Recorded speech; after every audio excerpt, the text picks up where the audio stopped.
एक और विशाल हाथ सीधे शून्य से नीचे दब गया। गड़गड़ाहट, जोरदार उछाल की एक श्रृंखला के साथ पूरा शून्य पूरी तरह से बिखर गया था, सबके सामने इंच इंच बिखर रहा था। अंतहीन आध्यात्मिक क्यूई ने एक राक्षसी लहर बनाई जो बाहर की ओर फैल गई। तू जिवेन का आक्रमण चरम पर था। वह उस दैत्य बाघ की ओर अचानक वज्रपात की तरह गिर पड़ा। विशाल क्यूई गाढ़ा हाथ शून्य में बड़ा और बड़ा होता गया और नीचे पटक दिया। और इस समय दानव टाइगर ने सीधे अपना खूनी मुंह खोला और एक ऐसी शक्ति के साथ जो 1,00,000 सैनिकों को खा सकती थी, उसने सीधे येज़ेवेन के चीखने को अपने पेट में निगल लिया। 100 जानवरों के राजा का पराक्रम पूरी तरह से प्रदर्शित था। उसने आकाश की ओर देखा और लगातार गरजता रहा। येज़ेवेन को देखते ही उसकी आंखें मारने के इरादे से भर गईं।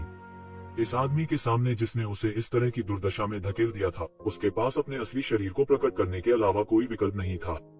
उनकी हत्या का इरादा स्पष्ट नहीं था। जो आपने निगल लिया है उसे पचाना इतना आसान कैसे हो सकता है।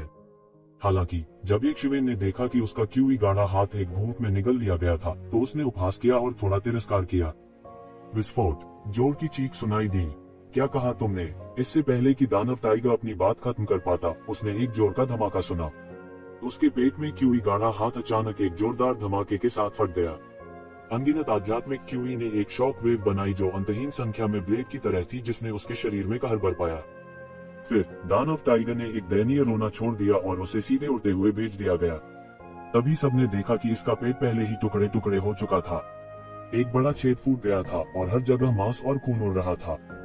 स्थिति अत्यंत दयनीय थी। जब मानव जाति ने इस दृश्य को देखा तो उन्होंने थोड़ी राहत की सांस ली। यदि उन्हें अहंकारी बने रहने की अनुमति दी गई, भले ही वे 3 गहन जीवन क्षेत्र विशेषज्ञों को अवरुद्ध करने के लिए अपने तुरुप के पत्ते का उपयोग कर सके, फिर भी उनकी जीवत्ता को बहुत नुकसान होगा। और वर्तमान मानव जाति अब ऐसी पीड़ा को सहन नहीं कर सकती थी।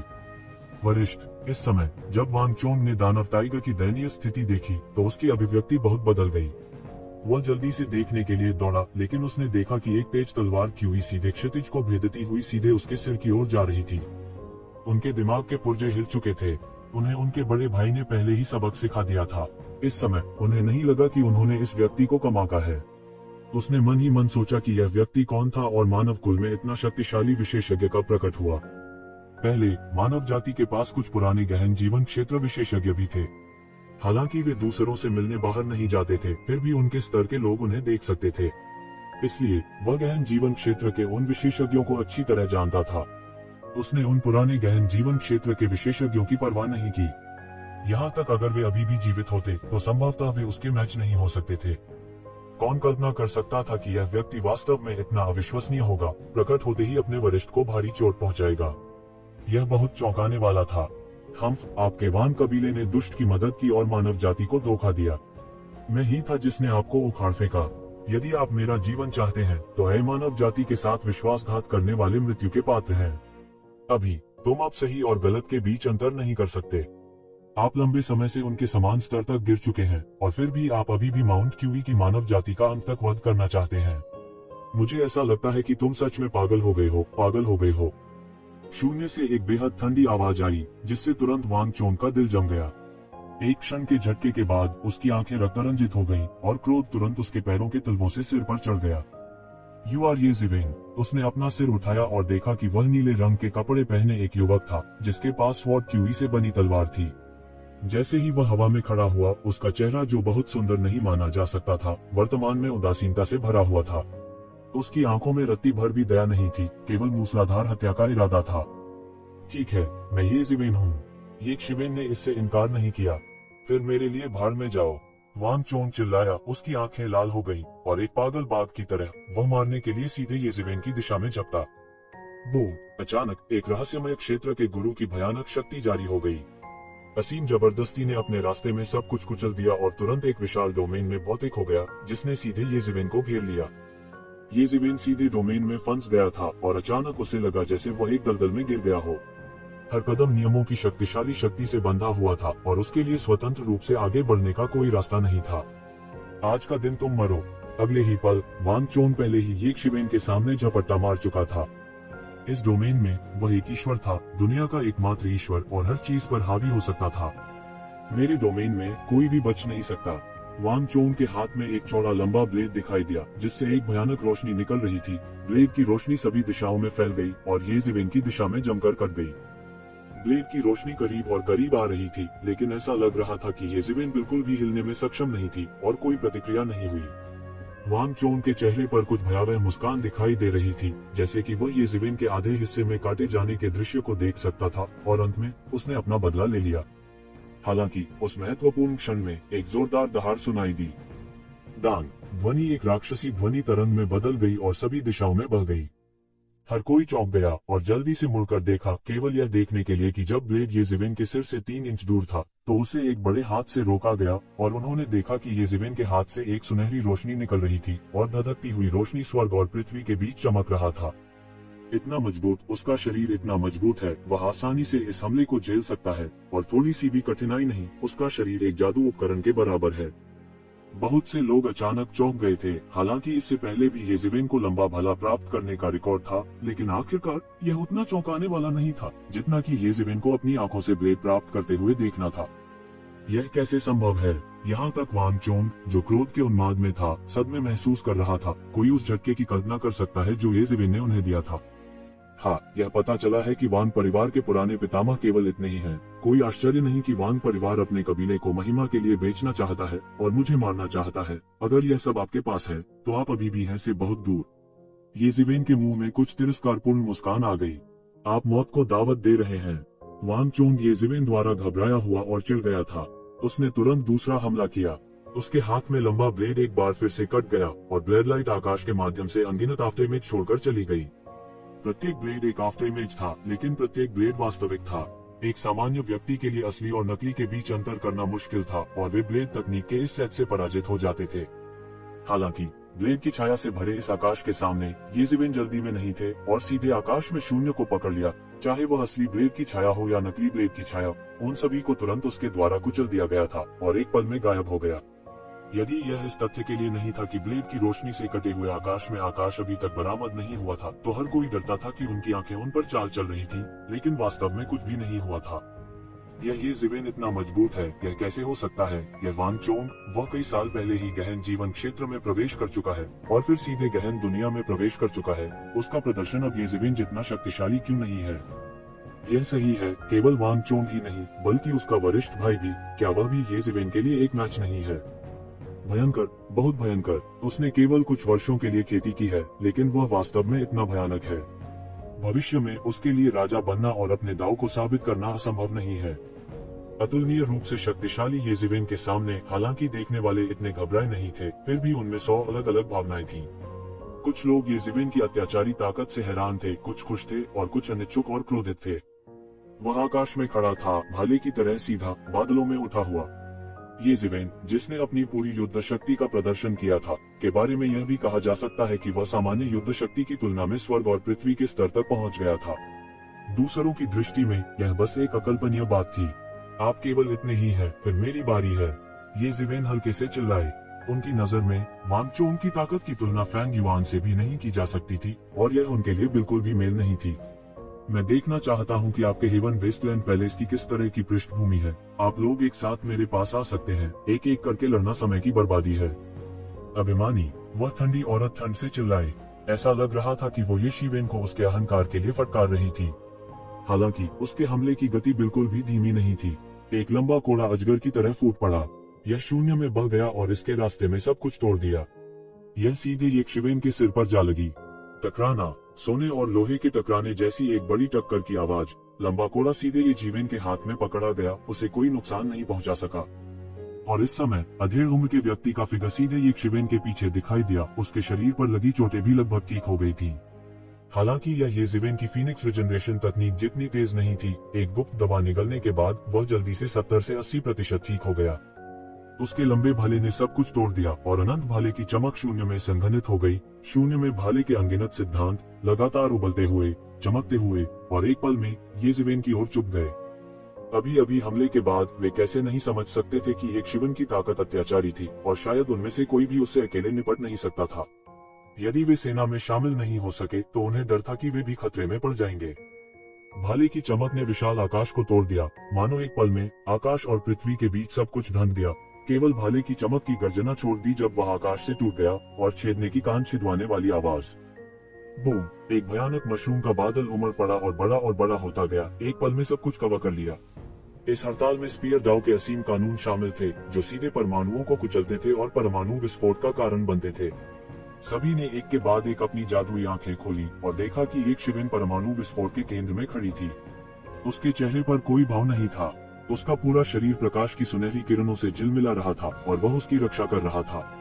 उसने एक हाथ से उस भयानक भाले की रोशनी को भी पकड़ लिया था। क्या यह सब तुम्हारे पास है?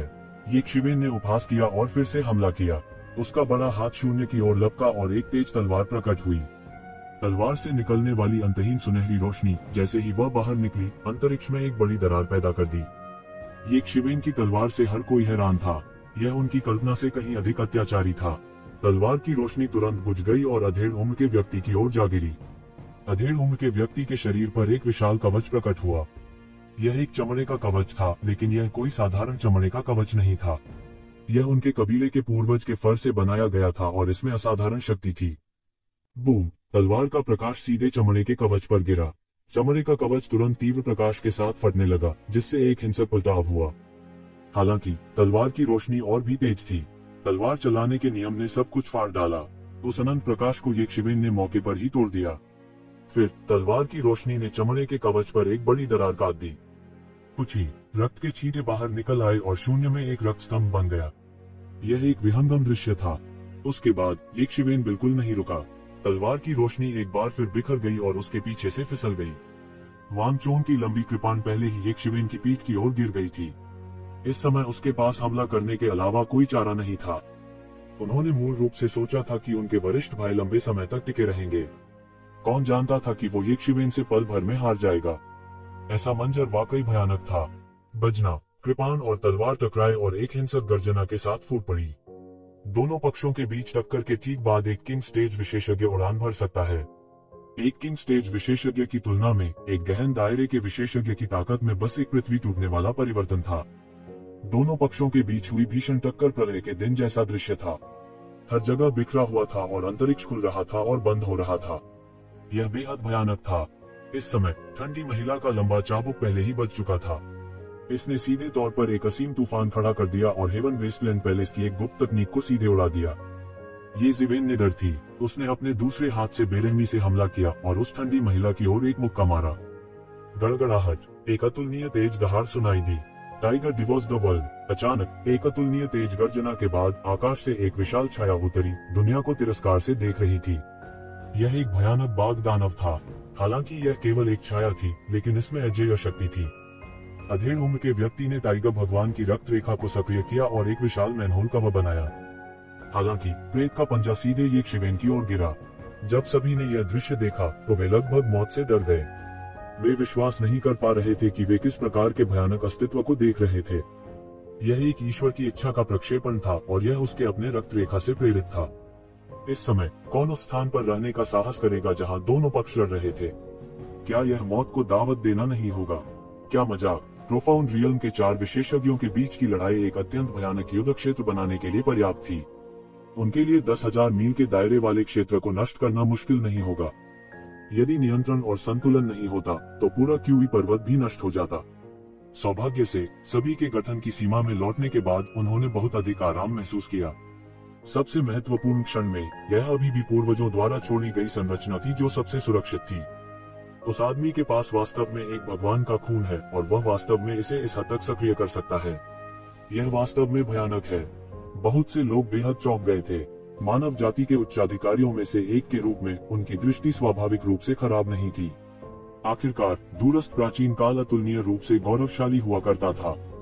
वास्तव में बहुत से लोगों के पास एक देवता की रक्त रेखा थी, लेकिन अंत में केवल कुछ ही लोग इसे सफलतापूर्वक सक्रिय कर सके। इस हद तक अकेले रहने दें जब तक इसे सहज रूप से जागृत नहीं किया गया था, जैसे कि ये जुकुंग जिसने एक ही बार में रक्त रेखा के 5 स्तरों को जगाया था। यह पहले से ही बेहद आश्चर्यजनक था।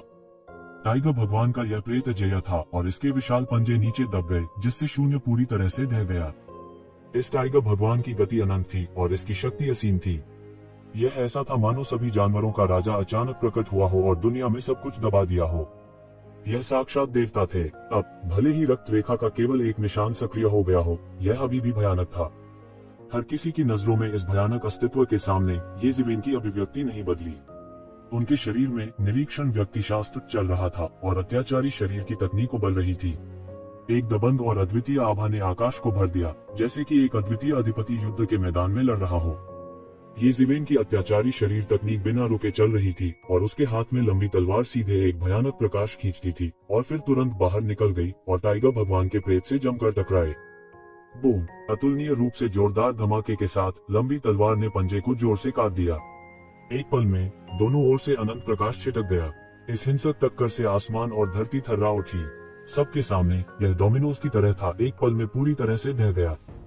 हुआलाला, ऐसा लग रहा था कि पूरे क्यूबी पर्वत क्षेत्र की सरनी एक भयानक टक्कर का सामना कर रही है और हवा में एक कपड़े की तरह यह हिल रहा था, जैसे कि यह किसी भी समय टूट जाएगा। बहुत से लोगों ने इस दृश्य को देखा और अचानक वे पहले जैसे शांत नहीं रहे।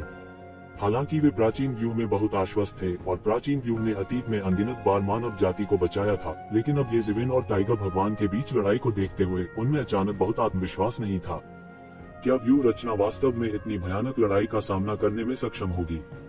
यह दृश्य वास्तव में बहुत ही भयानक था और एक टूटे हुए शून्य से अराजकता को लगभग बहते हुए देखा जा सकता था। ऐसा लग रहा था कि दोनों पक्षों के बीच की लड़ाई सीधे आसमान से छिटक गई हो। येज़ेबेल के चेहरे पर अनगिनत सूक्ष्म हवाएं जोरों से चल रही थीं, मानो उसका मांस उसके चेहरे से छिन्न भिन्न होने जा रहा हो। उसके वस्त्र तेजी से फड़फड़ा रहे थे और भयानक शक्ति उसके द्वारा सीधे शून्य में हल कर दी गई थी। जिस स्थान पर वह खड़ा था, उस स्थान को इस भयानक शक्ति ने पूरी तरह से छिन्न भिन्न कर दिया था। प्रमुख सेनाओं के गुप्तचरों की निगाहें सीधे इस दृश्य पर टिकी थीं। यह येज़ेबेल साधारण उग्र और अत्याचारी नहीं थी। वह वास्तव में एक प्रतिकूल स्थिति में आए बिना टाइगर भगवान के प्रेत के साथ सीधे लड़ने में सक्षम था। इसके अलावा ठहराव का कोई संकेत बिल्कुल नहीं था। What tiger god, it's just so. Jezebel ठंडेपन से मुस्कुराया और अपने हाथ में लंबी तलवार लहराई। तलवार से बंधे कानून हिंसक रूप से हिल गए, सब कुछ नष्ट कर दिया और सीधे विशाल मैनहोल कवर पर बमबारी की। बूम! एक और बड़ी गर्जना हुई और अंतरिक्ष को धूल में मिला दिया गया था। पफ! अधेड़ उम्र के आदमी ने मुंह भर खून बहाया और इतनी भयानक शक्ति की बमबारी के तहत उसके लिए इसे पूरी तरह से झेलने का कोई रास्ता नहीं था। हालांकि उसकी ताकत जागृत टाइगर गॉड की रक्तरेखा की मदद से बढ़ाई गई थी। ऐसा लग रहा था कि चाहे उसे किसी भी तरह की वृद्धि क्यों न मिली हो, वह पूरी तरह से येज़ेबेल द्वारा बमबारी की जाएगी। डेंग डेंग डेंग! वह आकाश में विशाल पद चिन्हों को पीछे छोड़ते हुए कुछ कदम पीछे हट गया। प्रत्येक पद चिन्ह उस शून्य के एक टुकड़े का प्रतिनिधित्व करता है जिसे रौंदा और दहा दिया गया था। उसे केवल अपने सीने में एक भयानक शक्ति महसूस हुई, जैसे कि वह किसी भी समय मुंह भर खून थूकने जा रहा हो। यह एक भयानक शक्ति थी जो एक पहाड़ को उखाड़ सकती थी, जैसे कि वह वास्तव में पौराणिक अधिपति का पुनर्जन्म हो।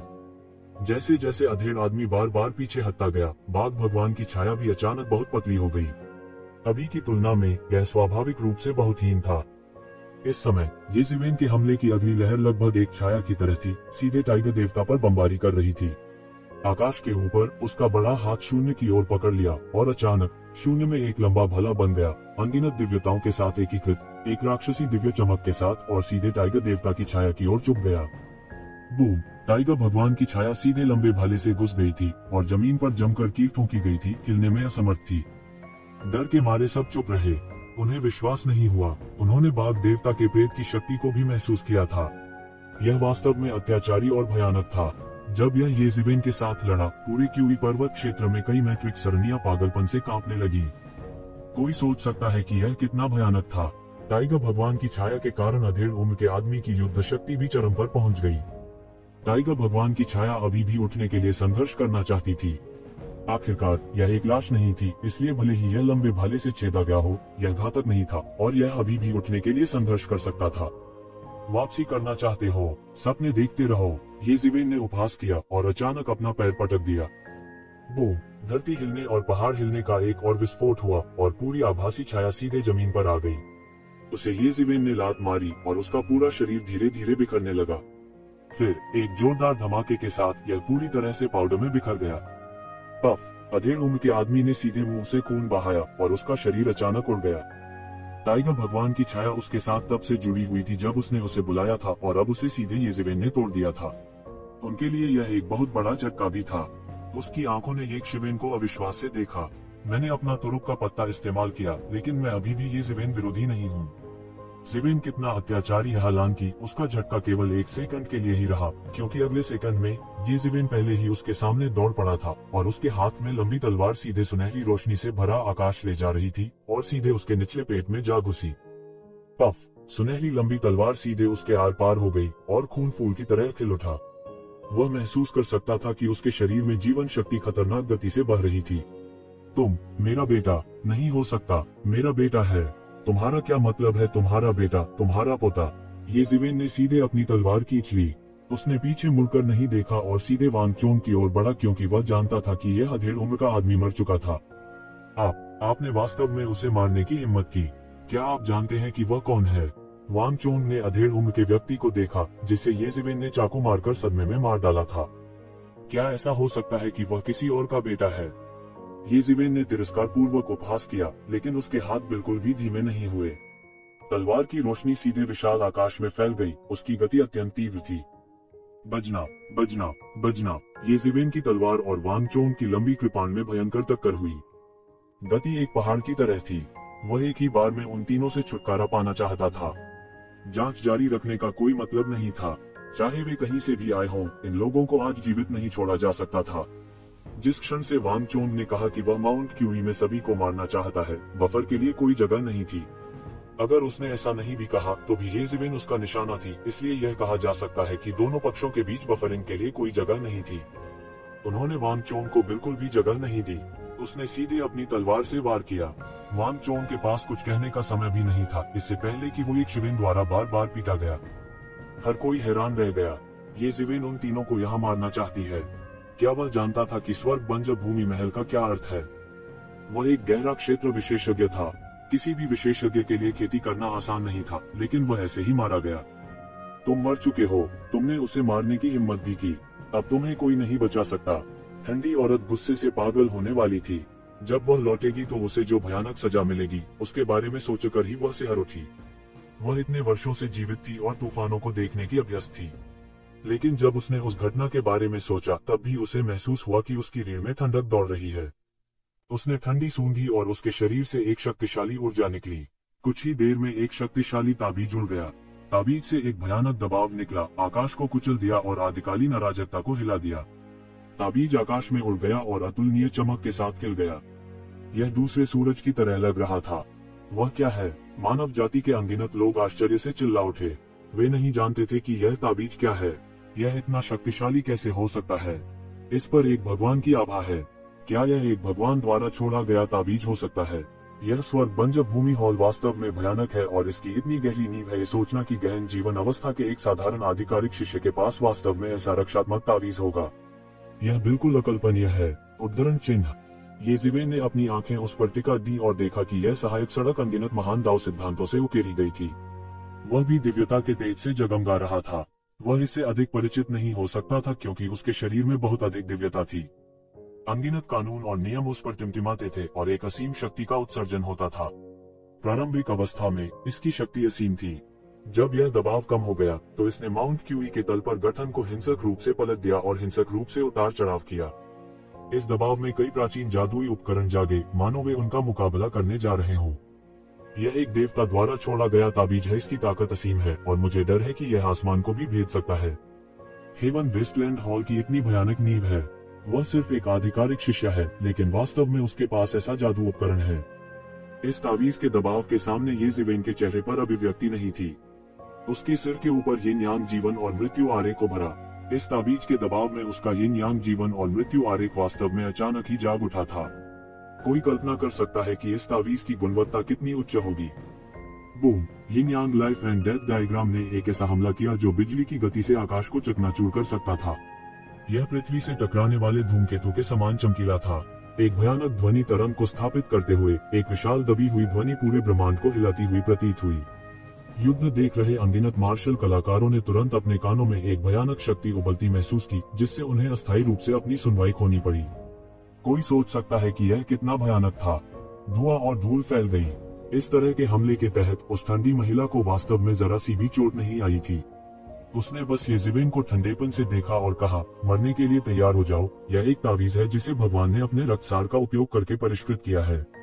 तुम उसके विरोधी नहीं हो सकते, आपने उसे मार डाला और अब मैं चाहता हूँ कि आप अपने जीवन के साथ भुगतान करें।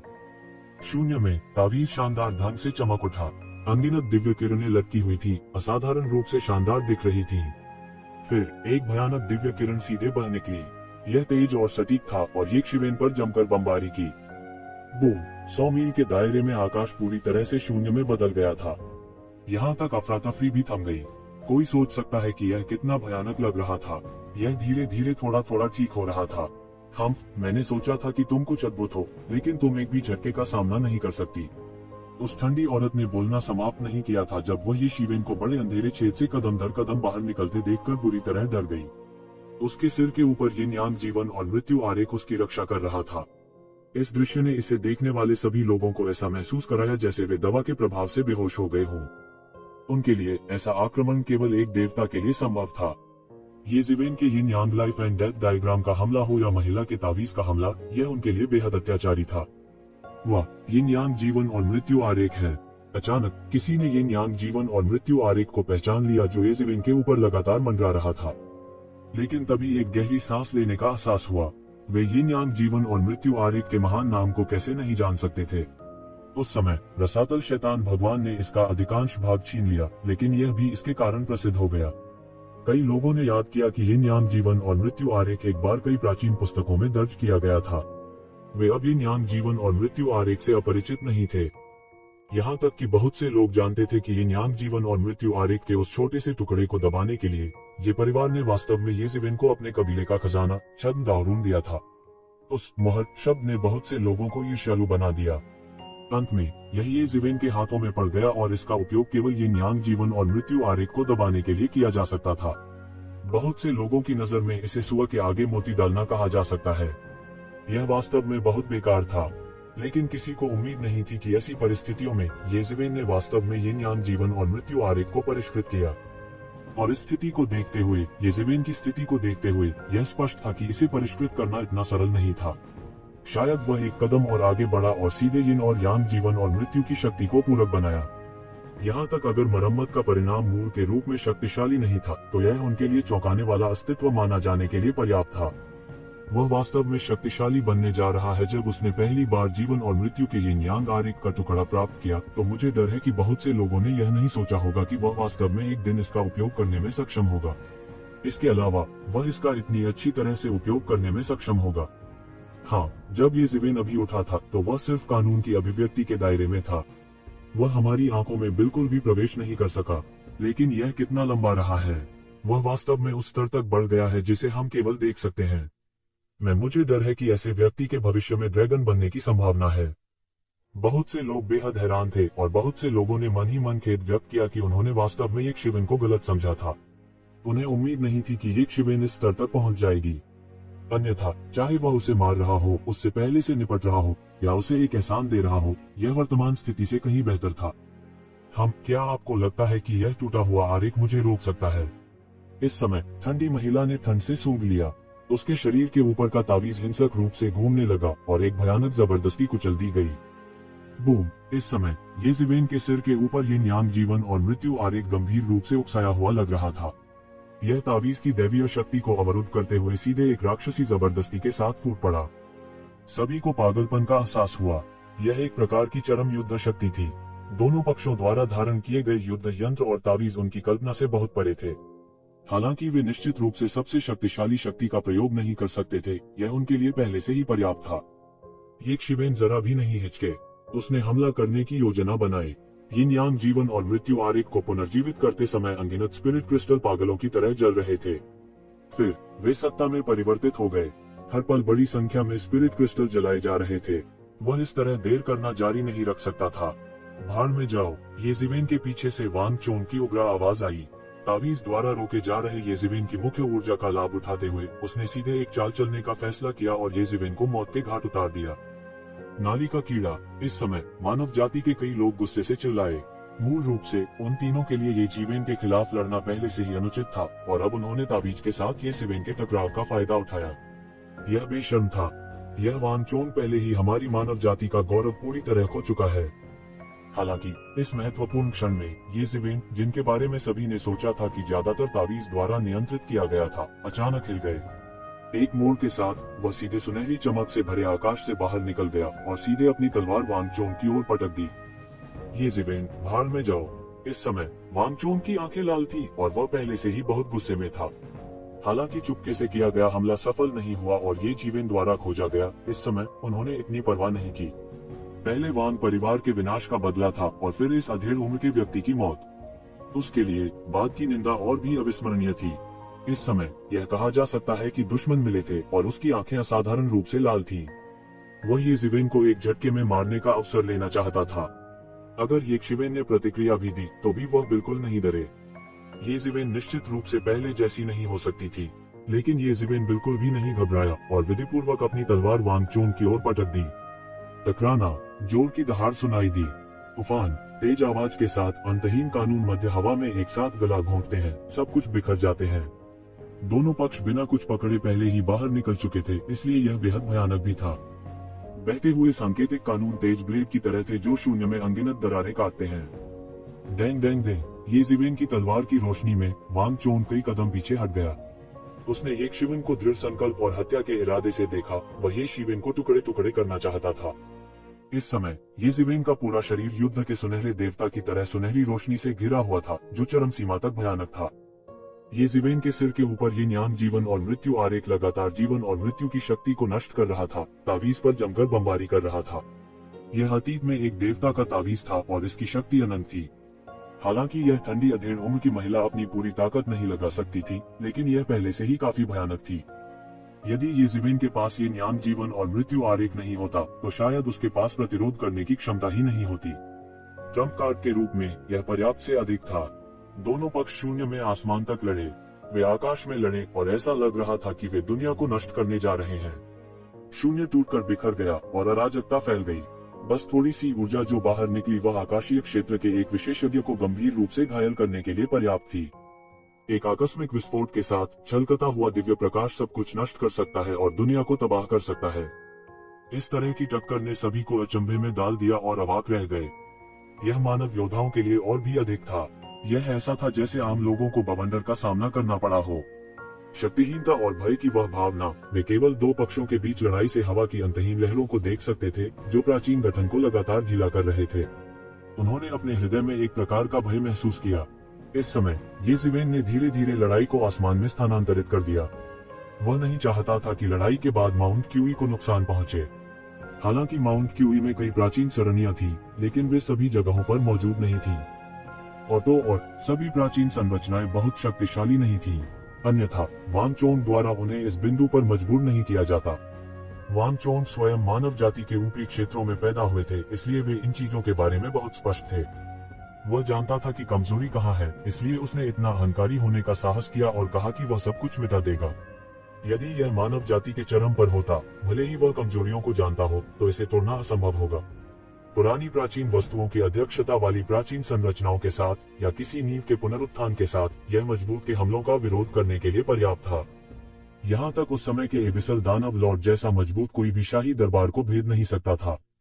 फिर भी अगर यह वांग परिवार के विश्वासघात के लिए नहीं होता तो मानव जाति इस तरह समाप्त नहीं होती। मानव जाति की नींव देखी जा सकती थी, लेकिन फिर भी वे एक शिवेन के साथ कुछ नहीं कर सकते थे। इस समय पुरानी पीढ़ी के कई पुराने पुरावशेष बहुत भावुक थे। इस बच्चे की गति पहले ही बन चुकी है और मुझे डर है कि कोई भी उसे रोक नहीं सकता है। जब से उसने साधना शुरू की है वह हमेशा अजेय रहा है। क्या ऐसा हो सकता है कि उसके पास वास्तव में महान कर्मफल है? कितना भयानक है, वह इतनी कम उम्र में ही गहरे क्षेत्र में प्रवेश कर चुका है। मुझे डर है कि उसे भविष्य में अपने दियों को साबित करने का मौका मिलेगा। हाँ, इस समय मुझे यह अजीब नहीं लगता कि वह इतना शक्तिशाली है। कई लोगों ने अपने दिल में बहुत भावुक महसूस किया, हालांकि उनकी मानसिकता पहले से बिल्कुल अलग थी। यदि यह पहले होता जब मानव जाति अभी भी अपने चरम पर थी, तो वे शायद चिंतित थे कि एक शिवेन उनकी सेना को धमकी देगी। लेकिन अब मानव जाति पहले ही एक गिरती हुई जाति बन चुकी थी, इसलिए चिंता की कोई बात नहीं थी। इस समय ये जिवेन जितनी मजबूत होगी, मानव जाति के लिए उतना ही अच्छा होगा, जिसे किसी भी समय नष्ट किया जा सकता है। इस समय ये जिवेन शून्य में से गुजर रही थी, वांग चोन की ओर कदम दर कदम आगे बढ़ रही थी। उसकी पांचों उंगलियां मुट्ठी में जकड़ी हुई थी और उसकी मुट्ठी की ऊर्जा स्वयं ब्रह्मांड की तरह थी। जैसे ही उसने मुक्का मारा, आकाश का एक बड़ा हिस्सा ढह गया। इस समय यक्षवेन ने अपनी पूरी युद्ध क्षमता का परिचय दे दिया था। यह देखते ही कई लोगों के चेहरे के रंग बदल गए। वांग चोंग विशेष रूप से एक राख रंग था। जब वह बड़ा हुआ, मुझे विश्वास नहीं होता कि मैं तुम्हें नहीं मार सकता। उसने अपने दांत पीस लिए और यक्षवेन के हमलों से लगातार पीछे हटने को मजबूर हुआ। वे दोनों गहन जीवन की प्रारंभिक अवस्था में थे और उन्होंने गहन जीवन की प्रारंभिक अवस्था के शिखर पर भी कदम रख दिया था।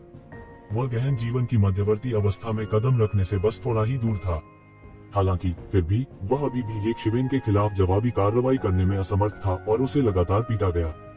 अकेली महिला के चेहरे पर भी सदमे के भाव थे। यह व्यक्ति बहुत अधिक शक्तिशाली था। वह उसके भगवान के ताबीज का विरोध करने में भी सक्षम था। अगर भगवान का ताबीज उसे रोक नहीं पाता, तो उसकी कल्पना करने की भी हिम्मत नहीं होती कि क्या होता। गहन जीवन स्तर पर एक विशेषज्ञ होने के नाते स्वाभाविक रूप से उनका अपना गौरव था। अतीत में उसने चाहे किसी भी प्रकार के शत्रु का सामना किया हो, उसे कभी नहीं लगा था कि इससे निपटना इतना कठिन है। यह विशेष रूप से मामला था जब उसका प्रतिद्वंद्वी उसके समान स्तर का था और ऐसा विशेषज्ञ नहीं था जो उससे कुछ स्तरों से आगे निकल गया हो। इससे उन्हें और भी शर्मिंदगी महसूस हुई। वह कल्पना ही नहीं कर सकती थी कि एक प्रारंभिक गहन जीवन क्षेत्र विशेषज्ञ उसे इतना बड़ा दबाव दे सकता है। यह एक भयानक अस्तित्व था जिसे वे तीनों एक साथ काम करते हुए भी पराजित नहीं कर सकते थे। अगर वह इस तरह का तुरुप का इक्का नहीं छिपा रही होती, तो उसकी मौके पर ही मौत हो जाती। लेकिन इस समय, हालांकि वह मदद करना चाहती थी, वह जीवन और मृत्यु के यन्यांग आरेख में उलझी हुई थी। भगवान का ताबीज लगातार दिव्य प्रकाश का उत्सर्जन कर रहा था जो हवा के माध्यम से फैल रहा था, लेकिन जीवन और मृत्यु के यन्यांग आरेख को भयंकर रूप से उकसाया गया और पलटवार करना शुरू कर दिया। ये जीवन के नियंत्रण में यह अत्यंत शक्तिशाली था। जीवन और मृत्यु की अनगिनत यिन और यांग ऊर्जा दिव्य प्रकाश से टकराते ही शून्य धूल में बदल गया। दिव्य प्रकाश चाहे कितना भी शक्तिशाली क्यों न हो, वह जीवन और मृत्यु की यिन और यांग ऊर्जा द्वारा पूरी तरह दबा दिया गया था। इससे कोई फर्क नहीं पड़ता कि यह किस तरह के अस्तित्व में विकसित हुआ, इसे पूरी तरह से दबा दिया गया। यह असंभव है। वह एक ही समय में दो मोर्चों पर कैसे लड़ सकता है? वो जिस बात पर सबसे ज्यादा विश्वास नहीं कर सकती थी, वह यह थी कि यक्षवेन उसके साथ लड़ रही थी और साथ ही साथ वांग चोंग को पीछे हटने के लिए मजबूर कर रही थी।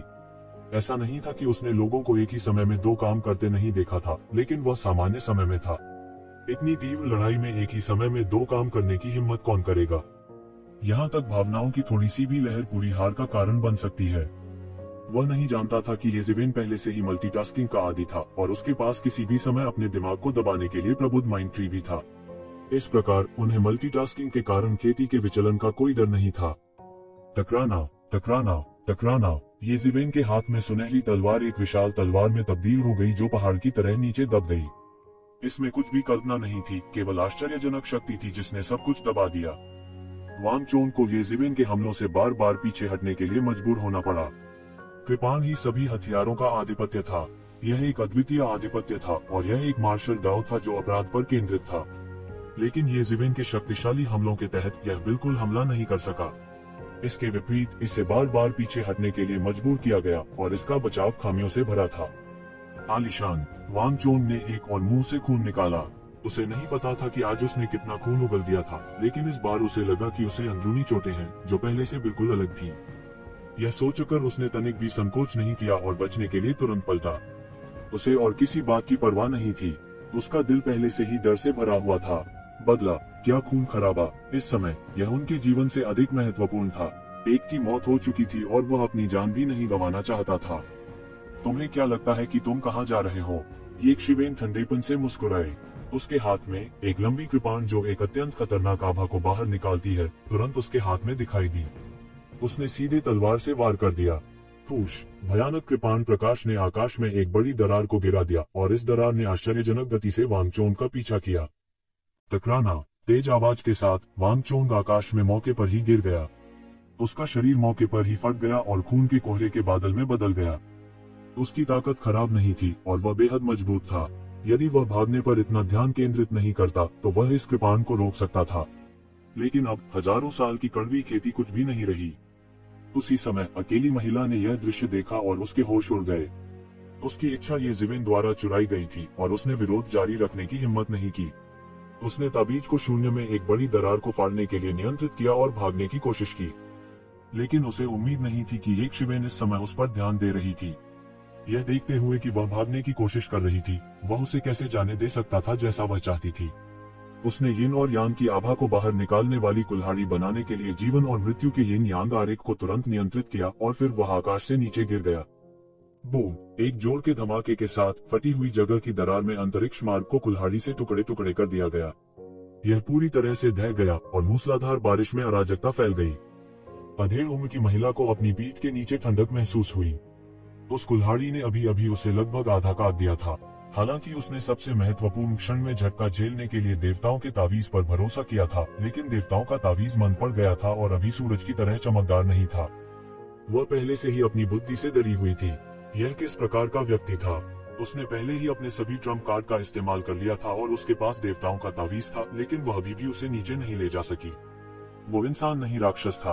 आप जानना चाहते हैं, क्या आप अब अपने आप को बहुत अधिक नहीं सोच रहे हैं? येज़िवेन का बड़ा हाथ शून्य से नीचे फिसल गया और एक चौंकाने वाले पिंजरे में बदल गया। वह ठंडी अधेड़ उम्र की महिला और दिव्य ताबीज को पकड़ना चाहता था और उन्हें कुचल देना चाहता था। तुम ताबीज चाहते हो? इसके बारे में सोचो भी मत, महिला चिल्लाई और उसके चेहरे पर कुछ उग्र भाव थे। तभी उसके शरीर में एक भयानक शक्ति का संचार हुआ। बूम! एक जोर की आवाज हुई और एक विशाल मशरूम बादल में बदलकर शून्य से तुरंत एक भयानक सदमे की लहर उठी। इसने परमाणुओं को कुचल दिया और विस्फोट का परिणाम उसी क्षण फैल गया। आकाश और पृथ्वी ढह गए और अनगिनत बादल तुरंत नष्ट हो गए।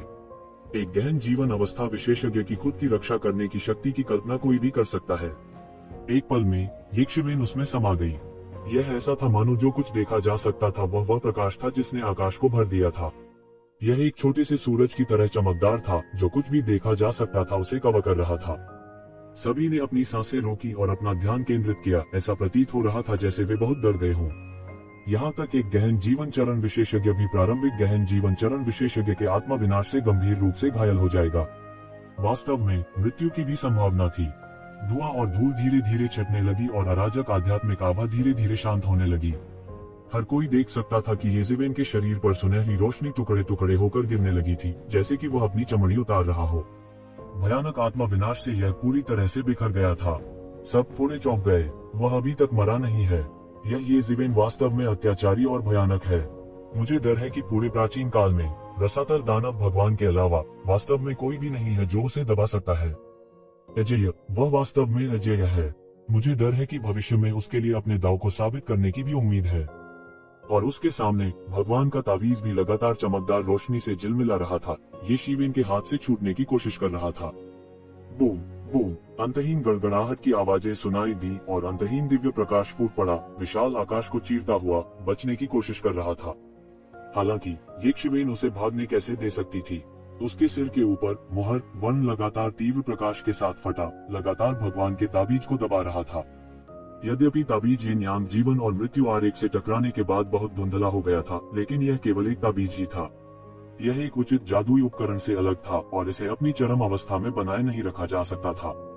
हालांकि अगर इसे अच्छी तरह से परिष्कृत किया जा सकता है तो भी इसकी शक्ति बहुत अधिक होगी। मेरे ताबीज की लालसा करने की हिम्मत कौन करता है? अचानक ताबीज से एक जोर की गर्जना हुई और ताबीज से एक आकृति निकली। यह एक युवक था जो अपने बिस्वा दशा में लग रहा था। वह एक शानदार वस्त्र पहनता था और अतुलनीय रूप से समृद्ध दिखता था, एक राजा की तरह जो दुनिया में उतरा था। येज़िवेन की भौहें तन गईं। यह तावीज उस ठंडी दिखने वाली औरत का नहीं, किसी और का था। यह युवक कुछ उस अधेड़ उम्र के आदमी जैसा था जो फिश किंग के साथ आया था। येज़िवेन ने अपनी आंखें सिकोड़ ली। फिर उसने ठंडे स्वर में कहा, तुम तो बस एक आत्मा हो। तुम्हारी मेरे सामने इतनी अहंकारी होने की हिम्मत कैसे हुई? जैसे ही उसने बात की, उसने सीधे अपना हाथ खोला, युवक को पकड़ लिया और उसे मौके पर ही कुचल दिया। हालांकि येज़िवेन के सामने, जो पहले से ही गहन जीवन क्षेत्र में कदम रख चुके थे, युवाओं की मौलिक भावना भी स्वर्ग क्षेत्र के चरम पर थी। यह बिल्कुल भी मेल नहीं था। एक पल में यह कुचल दिया गया था। इस भगवान के ताबीज का प्रतिरोध धीरे धीरे कमजोर हो गया क्योंकि आदिम आत्मा को येज़िवेन ने कुचल दिया था। फिर येज़िवेन द्वारा पूरी तरह से दबा दिया गया और उसके शरीर में समाहित कर लिया गया। मानव जाति में हर कोई यह देखकर खुश था कि आखिरकार यक्षवेन की जीत हुई। आखिरकार उन्हें एक बड़ी मुसीबत से छुटकारा मिल गया है। हालांकि वे बहुत चिंतित भी थे। आखिरकार स्वर्ग बंजर भूमि महल कोई साधारण शक्ति नहीं थी। यह उससे कहीं अधिक भयानक था जिसकी सभी ने कल्पना की थी। हालांकि इस समय चिंता करने की कोई बात नहीं थी। इसके अलावा वे स्पष्ट रूप से समझ गए थे कि चाहे कुछ भी हो, इन लोगों को मारना ही था। हालांकि स्वर्ग उजाड़ हॉल जवाबी कार्रवाई कर सकता है, अगर वे मारे नहीं गए तो भी वे वांग चोंग द्वारा मारे जाएंगे। क्या स्वर्ग बंजर भूमि हॉल का बदला इससे अधिक दुखद होगा? इसलिए भले ही वे चिंतित हों, वे कुछ नहीं कह सकते थे। ये ज़िवेन की वापसी के साथ मानव जाति के एक और गहन जीवन क्षेत्र विशेषज्ञ प्राप्त करने के मामले ने तुरंत प्राचीन उजाड़ युग में हलचल मचा दी। मानव जाति को एक और गहरा जीवन क्षेत्र विशेषज्ञ प्राप्त हुआ था। यह पिछले किंग रैंक के विशेषज्ञों से अलग था। यदि यह सिर्फ एक राजा रैंक विशेषज्ञ होता, हालांकि वे मानव जाति पर यूं ही हमला नहीं करते, तो उनके लिए मानव जाति के लिए सम्मान का एक नया स्तर रखना असंभव होगा। लेकिन अब एक गहन जीवन क्षेत्र विशेषज्ञ के साथ उनके लिए मानव जाति पर हमला करना संभव नहीं रह गया था। इसके अलावा ये ज़िवेन कोई सामान्य गहरा जीवन क्षेत्र विशेषज्ञ नहीं था। वे 3 अतुलनीय रूप से शक्तिशाली गहन जीवन क्षेत्र के विशेषज्ञ वास्तव में बिना किसी मामूली चोट के उसके द्वारा पराजित हो गए थे। ताकत के इस स्तर ने आसपास को हिला दिया, यहाँ तक पुराने प्राचीन वस्तुओं को भी उनके दिल डर से कांपने लगे। ये ज़िवेन की वापसी और वांग चोंग और अन्य 2 के साथ महान लड़ाई की शुरुआत के साथ प्राचीन उजाड़ युग में गहन जीवन क्षेत्र की कई पुरानी प्राचीन वस्तुओं ने ध्यान देना शुरू किया। उनके ध्यान के परिणाम ने उन्हें भय से कांप दिया।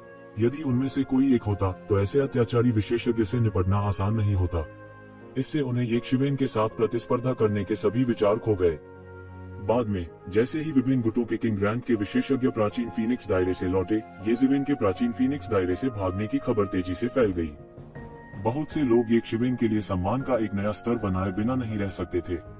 प्राचीन फीनिक्स क्षेत्र किस प्रकार का अस्तित्व था? इसकी नींव इतनी गहरी थी कि प्राचीन उजाड़ युग भी अपने चरम पर इसका अपमान करने का साहस नहीं कर सकता था। फिर भी ये ज़िवेन ने वास्तव में वहां जाने और कहर बरपाने हिम्मत की। इसके अलावा वह वास्तव में सकुशल बच निकला था। यह समाचार पूरे प्राचीन उजाड़ युग में हवा की तरह फैल गया।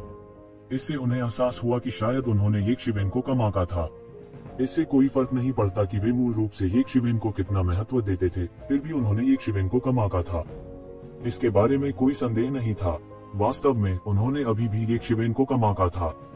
अब कौन मानव जाति को कम आंकने का साहस करेगा? केवल ये ज़िवेन ही कई गहन जीवन क्षेत्र विशेषज्ञों के खिलाफ लड़ने के लिए पर्याप्त था। वास्तव में किस जाति के पास कुछ गहन जीवन क्षेत्र के विशेषज्ञ थे जिन्हें ये ज़िवेन ने मार डाला था? ऐसी परिस्थितियों में यद्यपि मानव जाति का क्षेत्र अत्यधिक हद तक सिकुड़ गया था, फिर भी इसने अतीत में एक अधिपति के आचरण को पुनः प्राप्त कर लिया था। वर्तमान में मानव जाति का क्षेत्र केवल इतना छोटा था। ऐसा इसलिए नहीं था क्योंकि वे काफी मजबूत नहीं थे, इसके बजाय यह इसलिए था क्योंकि उन्हें अभी भी दानव जाति को बाहर निकालना था। हर कोई पूरी तरह से कल्पना कर सकता था कि यदि दानव जाति को निष्कासित किया जा सकता है, तो मानव जाति की ताकत को शायद उसके पिछले स्तर पर बहाल किया जा सकता है।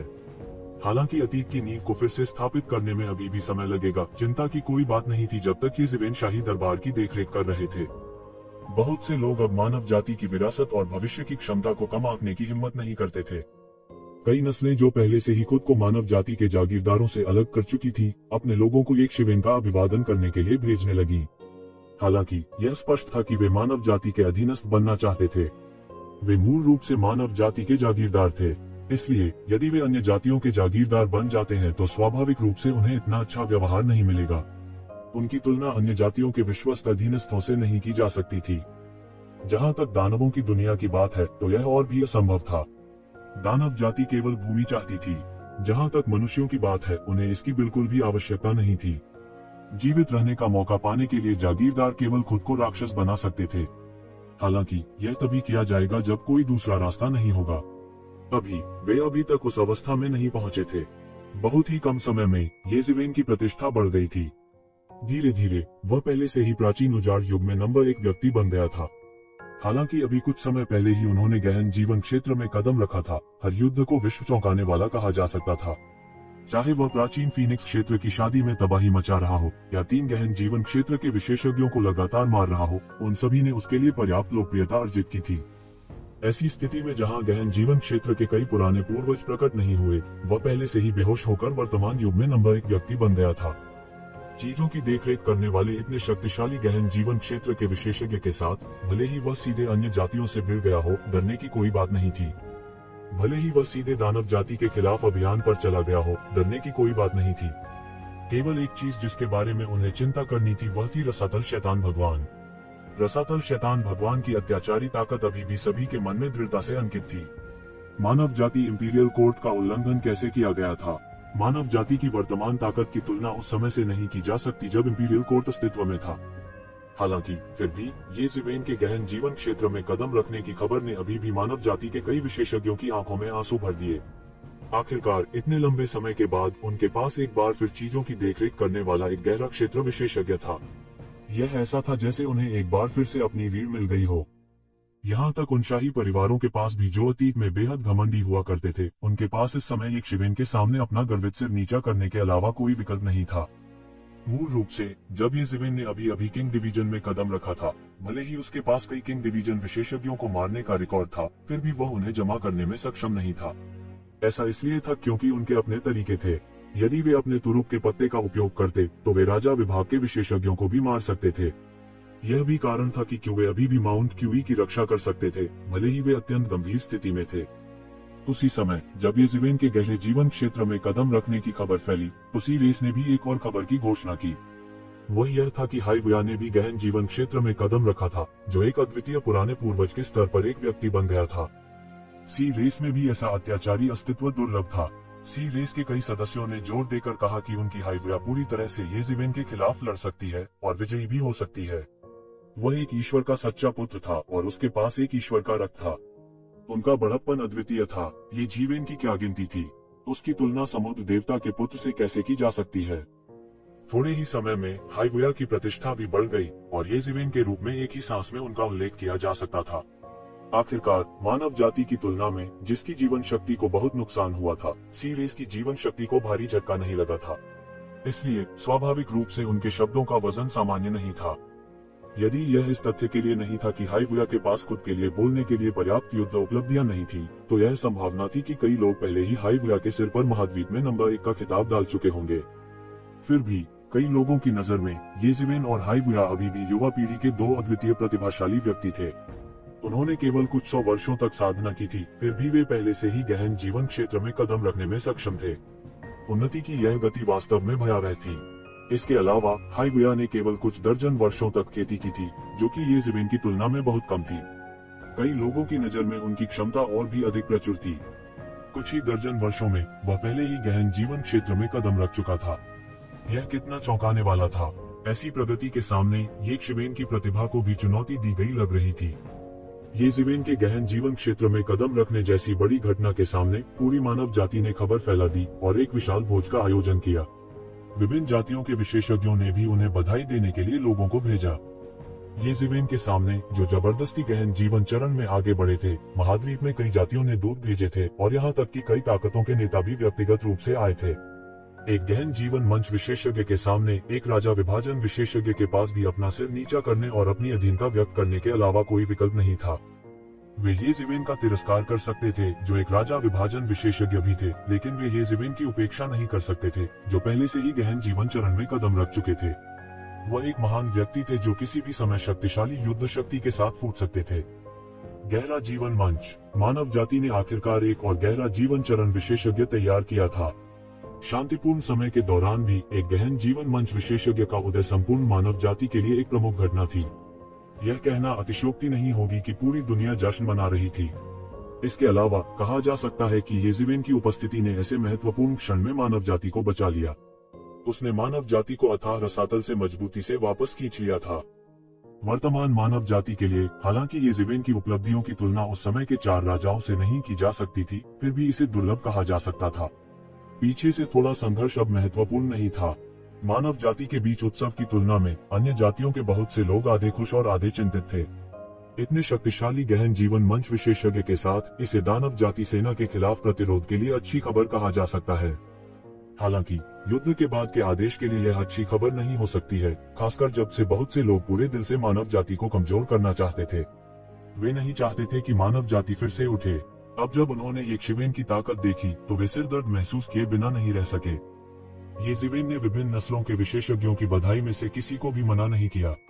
इसके अलावा उन्होंने विशेषज्ञों को विभिन्न जातियों से छूट दी। एक गहन जीवन मंच विशेषज्ञ की ताकत के सामने यहाँ तक राजा डिवीजन विशेषज्ञ भी केवल अपने सिर नीचे कर सकते थे। साधारण मार्शल कलाकारों की तो बात ही छोड़ दें, वे बिल्कुल उसके समान स्तर पर नहीं थे। ये ज़िवेन ये कबीले के मुख्य हॉल में बैठी थी। हालांकि ये फैन ये कबीले का वर्तमान कुलपति था, लेकिन हर कोई जानता था कि येजिवेन ये कबीले का सबसे मजबूत व्यक्ति था। हालांकि उन्होंने कबीले के मामलों की परवाह नहीं की, लेकिन किसी ने भी उनके विचारों को नजरअंदाज करने की हिम्मत नहीं की। येजिवेन ने अभी अभी अपने गुरु येजेंटियन के प्रति सम्मान देना समाप्त किया था। येजेंटियन भी इंपीरियल कोर्ट की लड़ाई में मारे गए थे। कानून प्रवर्तन हॉल के कई विशेषज्ञ भी मारे गए थे। यह कहा जा सकता है कि उनकी जीवटता को बहुत क्षति पहुंची थी। हालांकि ये कबीला शोक की स्थिति में था, तो यह बहुत प्रमुख नहीं था। येजेंटियन के अलावा ये जेन मो, ये त्यानकियोंग और अन्य विशेषज्ञों का एक समूह रॉयल कोर्ट में मर गया था। यह कहा जा सकता है कि ये कबीले की कुछ छिपी हुई पुरानी प्राचीन वस्तुओं के अलावा लोगों का एक समूह जो अपने जीवन के चरम पर था। लगभग सभी की मृत्यु हो गई थी। इस वजह से युवा पीढ़ी के कई विशेषज्ञ आगे कबीले के ऊपरी क्षेत्रों में थे। ये फैंग के अलावा ये क्यूओंग और ये कून भी उच्च पदों पर थे। ये कून वर्तमान में दानव दमन शहर की रखवाली कर रहा था। दानव कबीले के पलटवार का विरोध कर रहा था। अतीत में येजिवेन और उसके साथियों को जूनियर माना जाता था, लेकिन अब वे ये कबीले के मुख्य आधार बन गए थे। जिसके बारे में बोलते हुए ये फैंग की तुलना में येजिवेन ने महसूस किया कि ये त्यानकियोंग या ये कून ये कबीले के कबीले मास्टर बनने के लिए अधिक उपयुक्त थे। वे अधिक षड्यंत्रकारी और अधिक कुशल थे। इसके अलावा चाहे वो ये त्यानकियोंग हो या ये जेन मो, उन्होंने उनके लिए समृद्ध विरासत छोड़ी थी। वे अपने पीछे बहुत बड़ी ताकत छोड़ गए थे जो उन्हें शीर्ष पर पहुंचने में मदद कर सकती थी। हालांकि ऐसी गंभीर स्थिति में ये क्लान को वास्तव में लाइन संभालने के लिए राजा स्तर के विशेषज्ञ की आवश्यकता थी। मानव कबीले को उनका नेतृत्व करने के लिए राजा स्तर के विशेषज्ञ की भी आवश्यकता थी। ऐसी परिस्थितियों में येजिवेन को सबसे उपयुक्त उम्मीदवार होना चाहिए था। हालांकि वह अनिच्छुक था, इसलिए ये फैंग ही एकमात्र विकल्प बन गया। यह युग और सभी की पसंद थी। येजिवेन मना करना चुन सकती थी, लेकिन ये फैंग के पास मना करने का कोई रास्ता नहीं था। इस अवधि के दौरान येजिवेन मूल रूप से अपने गहन जीवन क्षेत्र के प्रारंभिक चरण को मजबूत कर रहे थे। दानव के बीच के टूटने के बाद उसने उस मार्शल शक्ति को पूरी तरह से आत्मसात कर लिया था जिसे उसने कई वर्षों तक छुपाया था। यह मूलतः उनकी युद्ध शक्ति थी, अतः कहा जा सकता है कि इसे आत्मसात करने में कोई बाधा नहीं थी। कोई दिक्कत नहीं हुई। इसके अलावा उन्होंने अनगिनत औषधीय छर्रों को निगल लिया था, जिससे उन्हें गहन जीवन क्षेत्र के प्रारंभिक चरण में तेजी से कदम रखने की अनुमति मिली। इसने दूसरों को सैकड़ों वर्षों की कड़वी खेती या इससे भी अधिक समय तक बचाया। यदि दूसरे लोग उसे औषधीय गोलियां निगलते हुए देखते तो वे निश्चित रूप से उसे बंजर होने के लिए कोसते। यह वास्तव में बहुत बेकार था। हालांकि उसके लिए अब उसके पास जो कमी थी वह समय था। संसाधन और क्या नहीं उसके लिए इतना महत्वपूर्ण नहीं था। दूसरों को पता नहीं हो सकता है, लेकिन वह अच्छी तरह जानता था कि वह रसातल दानव मास्टर के साथ समय के लिए लड़ रहा था। इससे पहले कि रसातल के दानव मास्टर ने अपने ताव को साबित किया, उसने काफी मजबूत बनने का साहस किया। जब तक वह इस लक्ष्य को प्राप्त कर सकता था, वह किसी भी तरह के संसाधनों को बर्बाद करने को तैयार था। अपने क्षेत्र को मजबूत करने के अलावा अब वह जो सबसे अधिक कर रहा था वह ये क्योंग और ये कून को उनकी साधना में मार्गदर्शन करना था। हालांकि येजिवेन ने अभी अभी गहन जीवन क्षेत्र में कदम रखा था, फिर भी यह राजा के स्तर पर कदम रखने के लिए उनका मार्गदर्शन करने के लिए पर्याप्त था। अभी किले को थामने के लिए ये परिवार को राजा स्तर के उस्तादों की जरूरत थी। किले को थामने के लिए मानव जाति को अधिक राजा स्तर के स्वामी की भी आवश्यकता थी। येजिवेन या ये फैन पर भरोसा करना काफी नहीं था। केवल अधिक राजा स्तर के स्वामी ही मानव जाति को फिर से समृद्ध बना सकते थे। न केवल ये परिवार के ये कून, ये क्यूओंग और अन्य, बल्कि अन्य शाही परिवारों और मार्किस परिवारों की उत्कृष्ट प्रतिभाएं भी येजिवेन की शिक्षाओं को सुनने के लिए आए थे। उनकी ताकत में काफी सुधार हुआ था। इनमें से कई लोग दिव्य लोक के द्वार पर अटके हुए थे। यदि वे राजा के पद पर आना चाहते थे तो उनके पास जो कमी थी वह यह अंतिम चरण था, और येजिवेन ही थे जिन्होंने उन्हें अंतिम कदम उठाने की प्रेरणा दी। येजिवेन को इस बात की कोई परवाह नहीं थी कि वह और अधिक विरोधियों को तैयार करेगा या नहीं। जब तक वह जीवित था, भले ही इन लोगों ने राजा के स्तर पर कदम रखा, वे ये परिवार के लिए खतरा पैदा नहीं कर पाएंगे। इसके अलावा वर्तमान मानव जाति को किले को थामने के लिए अधिक राजा स्तर के स्वामी की भी आवश्यकता थी। यदि यह संभव होता तो उसे यह भी आशा थी कि और अधिक राजा स्तर के स्वामी प्रकट होंगे। किसी जाति की समृद्धि केवल एक व्यक्ति के भरोसे नहीं रह सकती। यहाँ तक राजा ताइकेंग भी एक व्यक्ति को पूरी जाति को समृद्ध नहीं बना सके। इसके अलावा किंग ताइकेंग का अस्तित्व ही नहीं था। इसे अभी के लिए गुप्त रखा जा सकता था, लेकिन जैसे जैसे समय बीतता गया यह रहस्य देर सबेर उजागर हो ही गया। उस समय तक यदि मानव जाति काफी मजबूत होती तो सभी समस्याएं समस्या नहीं होती। किंग ताइकेंग के बिना भी वे अभी भी स्थिति को नियंत्रित करने में सक्षम होंगे। येजिवेन ये फैन महल में घुसा और येज़िवेन पर नजर डाली, जो अपनी आंखें बंद करके आराम कर रहा था। क्या गलत? येज़िवेन ने अपनी आंखें खोली और पूछा। हालांकि वह पहले से ही गहन जीवन क्षेत्र में कदम रख चुका था, बाहरी दुनिया में वह व्यवहारिक रूप से मानव जाति का कुलदेवता था। हालांकि उनके करीबी लोगों के लिए येज़िवेन ज्यादा नहीं बदले। जब उन्होंने एक दूसरे के साथ बातचीत की तब भी कोई बदलाव नहीं आया। अभी अभी हाइवुया ने किसी को निमंत्रण देने के लिए भेजा। गहन जीवन क्षेत्र में अपने कदम रखने का जश्न मनाने के लिए उसने दुनिया के सभी नायकों को आमंत्रित किया। वो स्पष्ट रूप से आपको चुनौती देना चाहता है। ये फैन येज़िवेन के बगल में बैठ गया और भौहें चढ़ाकर पूछा, आपने अभी कुछ समय पहले एक बड़ा भोज आयोजित किया था और अब वह वही आयोजित करना चाहता है। वह स्पष्ट रूप से आपको चुनौती देना चाहता है। येज़िवेन का स्वभाव थोड़ा लापरवाह था और वह एक धूर्त व्यक्ति नहीं था। हालांकि कुछ समय के लिए पितृसत्ता के पद पर बैठने के बाद वह कई चीजों के आर पार देखने में सक्षम था। यह उतना सरल नहीं था जितना सतह पर दिखता था।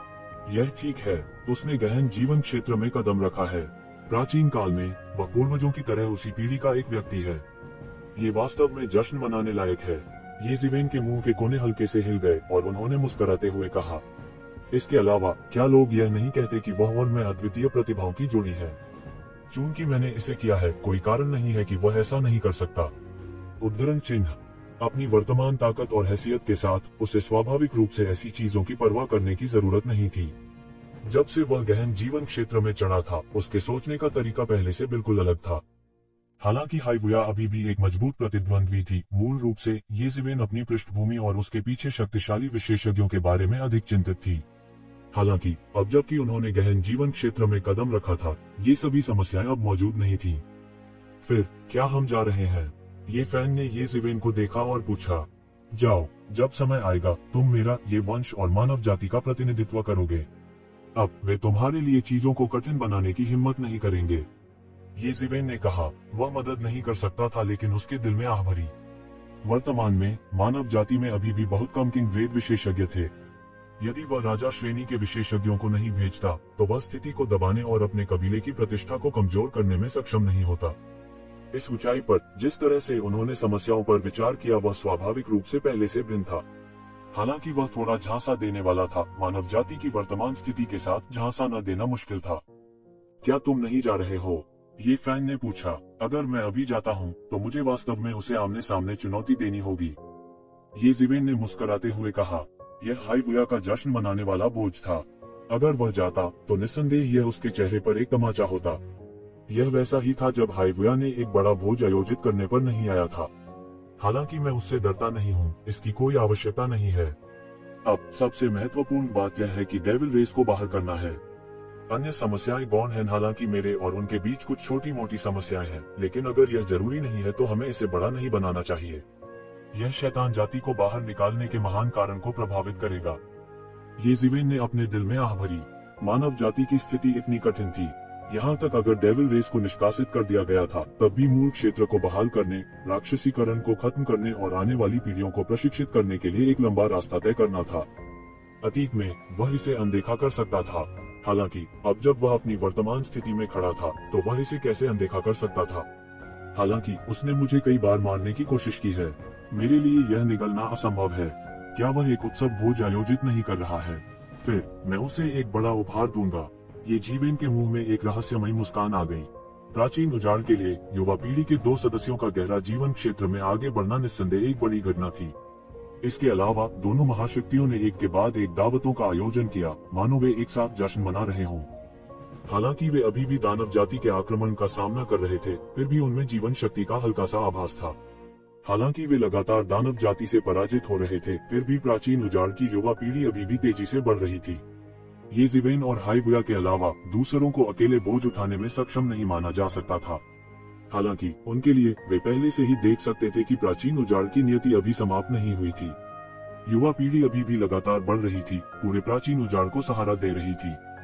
नतीजतन इसने दूसरों को जीवन शक्ति की भावना दी, विशेष रूप से हाइवुया का बोझ। येज़िवेन के विपरीत, जिनका जन्म घटती हुई मानव जाति में हुआ था, हाइवुया का जन्म सी रेस में हुआ था, जो वर्तमान में अपनी शक्ति के चरम पर था। स्वाभाविक रूप से उस पर दिया गया ध्यान पूरी तरह से अलग था। यह बोझ अभी से ही सबका ध्यान का केंद्र बन गया था। यहाँ तक कि दानव जाति के उच्च अधिकारी भी एक चाल चलने के लिए उत्सुक थे। उन्होंने प्राचीन उजाड़ के सभी ऊंचे स्थानों पर एक झटके में कब्जा करने की योजना बनाई। हालांकि क्योंकि एबिस दानव मास्टर वर्तमान में बंद दरवाजे के प्रशिक्षण में था और अन्य लोगों के पास सी रेस के छावनी में घुसने की क्षमता नहीं थी, यदि वे बलपूर्वक आक्रमण करते तो इससे हताहतों की संख्या में वृद्धि ही होती। हालांकि दानव जाति के उच्च अधिकारी निर्दयी थे और निचले स्तर के दानव जाति के हताहतों की परवाह नहीं करते थे, वे ऐसा बेकार काम नहीं करना चाहते थे। हालांकि इस समय जब हाइबुया और सी रेस ने सभी का ध्यान आकर्षित किया तो येज़िवेन ने एक चाल चली और तुरंत सभी का ध्यान आकर्षित किया। येज़िवेन के सिर के ऊपर ये न्यांग जीवन और मृत्यु आरेख था और उसके हाथ में ताइकान सील थी। वह सीधे वर्जित क्षेत्र में पहुंचे। यह मूल रूप से मानव जाति के क्षेत्र में एक वर्जित क्षेत्र था। चूंकि इसे मानव जाति के गौरवशाली युग के दौरान नष्ट नहीं किया जा सकता था, इसलिए इसे वर्जित क्षेत्र के रूप में वर्गीकृत किया गया था। स्वाभाविक रूप से इस वर्जित क्षेत्र में असाधारण अस्तित्व थे, तरीके जो मानव जाति के खिलाफ संघर्ष कर सकते थे। येज़िवेन के आगमन ने जल्दी ही सबका ध्यान आकर्षित कर लिया। वह क्या करने की कोशिश कर रहा था? हर कोई थोड़ा हैरान था। वह इस निषिद्ध क्षेत्र में क्यों आया? क्या ऐसा हो सकता है कि वह इस वर्जित क्षेत्र को नष्ट करना चाहता था? यह सोचकर बहुत से लोगों ने थोड़ा चिंतित महसूस किया। प्रमुख जातियों के प्रदेशों में ऐसे कई वर्जित क्षेत्र थे। उनमें से कई क्रूर जीव थे जो प्राचीन काल से जीवित थे। यहाँ तक मानव जाति के उत्कर्ष के दिनों में इंपीरियल कोर्ट के भंग होने से पहले मानव जाति ने उनके साथ कुछ भी करने की हिम्मत नहीं की। आखिरकार एक निषिद्ध क्षेत्र का सफाया करना आसान था, लेकिन बाद में अन्य निषिद्ध क्षेत्रों से सामूहिक प्रतिक्रिया एक ऐसी आपदा थी जिसे मानव जाति झेल नहीं सकती थी। ये प्राचीन जानवर प्राचीन काल से रहते थे। उनमें से कुछ ने राजा ताइकान को एक युवा लड़के से एक पुराने प्राचीन वस्तु तक महिमा में वृद्धि करते हुए भी देखा था जो गायब हो गया था। यह अज्ञात था कि उन्होंने जीवित रहने के लिए किन तरीकों का इस्तेमाल किया था। इन निषिद्ध क्षेत्रों को भी प्रथम, द्वितीय और तृतीय श्रेणी में विभाजित किया गया था। हालांकि यह वर्जित क्षेत्र केवल निम्नतम वर्ग तृतीय श्रेणी था, लेकिन इस स्थान की रखवाली करने वाले गहन जीवन स्तर के विशेषज्ञ थे। यह कुछ ऐसा था जिसके बारे में विभिन्न कुलों के ऊपरी सोपानक अच्छी तरह से जानते थे। यदि उनके पास उनकी देखरेख करने के लिए कोई गहरा जीवन स्तर विशेषज्ञ नहीं होता, तो वे विभिन्न कुलों से स्वतंत्र कैसे हो सकते थे और अपनी इकाई बना सकते थे? क्या वह पागल है? यदि उसने मानव जाति के गौरवशाली काल के दौरान इंपीरियल कोर्ट में प्रवेश किया होता तो कुछ निश्चित क्षेत्रों को मिटा देने की उम्मीद हो सकती थी। हालांकि मानव जाति अब इस हद तक गिर गई है। वह क्या कर रहा है? क्या वह डेविल रेस के अलावा निषिद्ध क्षेत्र के प्राचीन जानवरों को भड़काना चाहता है? यह एक ऐसी जगह है जिस पर डेविल रेस भी आसानी से हमला करने की हिम्मत नहीं करती। उद्धरण चिन्ह, यह निषिद्ध क्षेत्र मानव जाति के भीतरी इलाकों में हुआ करता था। हालांकि यह डेविल रेस के हाथों में पड़ गया था। हालांकि अत्याचारी डेविल रेस ने हमला नहीं किया था और इस निषिद्ध क्षेत्र को मिटा दिया था। कोई अच्छी तरह से कल्पना कर सकता है कि शैतान जाति भी इन प्राचीन जानवरों से बहुत डरती थी। उनका इन निषिद्ध क्षेत्रों के साथ सामूहिक युद्ध शुरू करने का कोई इरादा नहीं था, जो पूरे महाद्वीप पर विजय प्राप्त करने से पहले पूरे महाद्वीप में फैल गए थे। बहुत से लोग समझ नहीं पाए कि एक शिवेन क्या करने की कोशिश कर रही थी। किसी को पता होना चाहिए कि इन निषिद्ध क्षेत्रों की रखवाली करने वाले कई क्रूर जीव थे। वे लंबे बर्बर युग के दौरान प्राचीन काल के शासक रहे थे। कुछ लोगों ने कहा कि उनमें से कई बर्बर युग के जंगली जानवर थे। वे प्राचीन काल के सच्चे आदिवासी थे। उनकी खेती प्रणाली भी विभिन्न कुलों से भिन्न थी। इन खूंखार प्राणियों को आज तक पारित किया गया था। उन्होंने पौराणिक युग और राजाओं के युग का अनुभव किया था। वे अभी भी जीवित और ठीक थे। कौन विश्वास करेगा कि उनके पास तुरुप के पत्ते नहीं थे? देवता और राजा भी उन्हें नहीं मार सकते थे। वे केवल उन्हें निषिद्ध क्षेत्र में ले जा सकते थे और उनके साथ एक अनुबंध पर हस्ताक्षर कर सकते थे ताकि वे बाहर न आ सकें और परेशानी पैदा न कर सकें। मानव, तुम क्या करने की कोशिश कर रहे हो? येज़िवेन इस तृतीय श्रेणी के प्रतिबंधित क्षेत्र के बाहर अभी पहुंचे ही थे कि अचानक प्रतिबंधित क्षेत्र के अंदर से एक राजसी आवाज आई। यह एक विशाल समुद्री सतह की तरह एक असीम और विशाल दलदल था।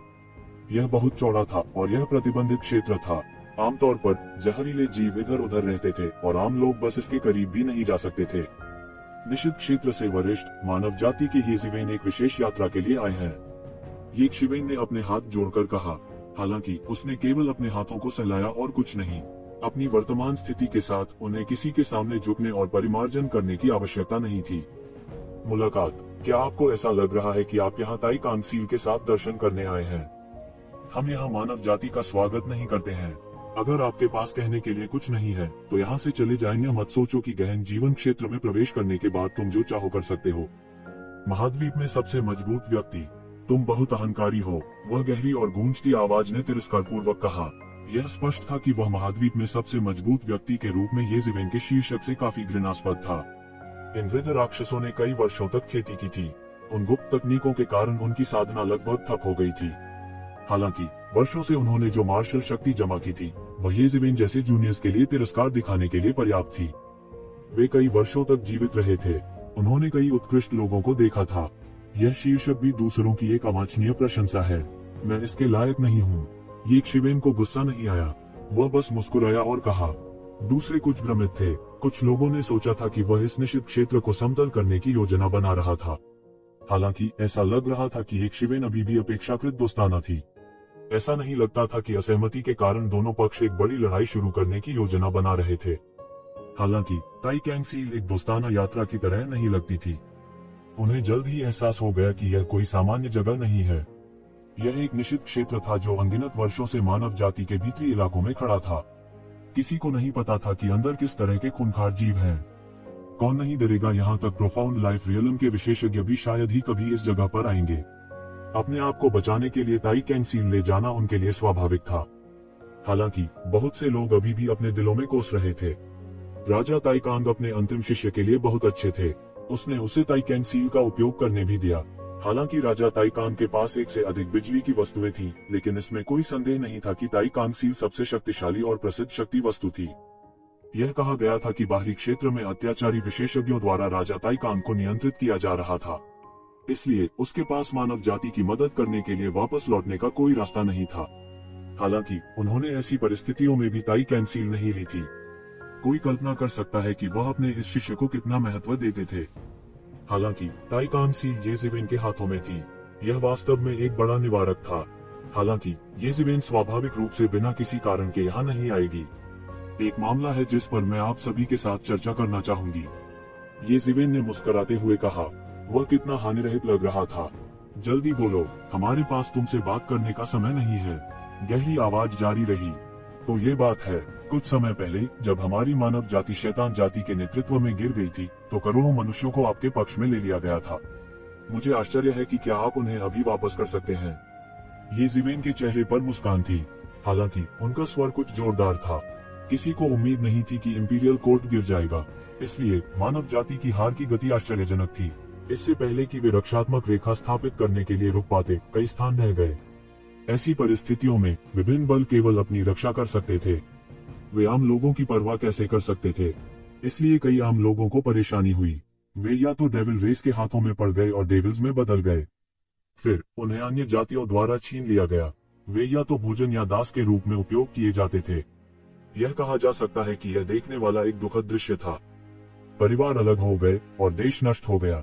इनमें प्रमुख निषिद्ध क्षेत्रों ने भी कार्रवाई की थी। उन्होंने निषिद्ध क्षेत्रों में बड़ी संख्या में मनुष्यों को लूटा था।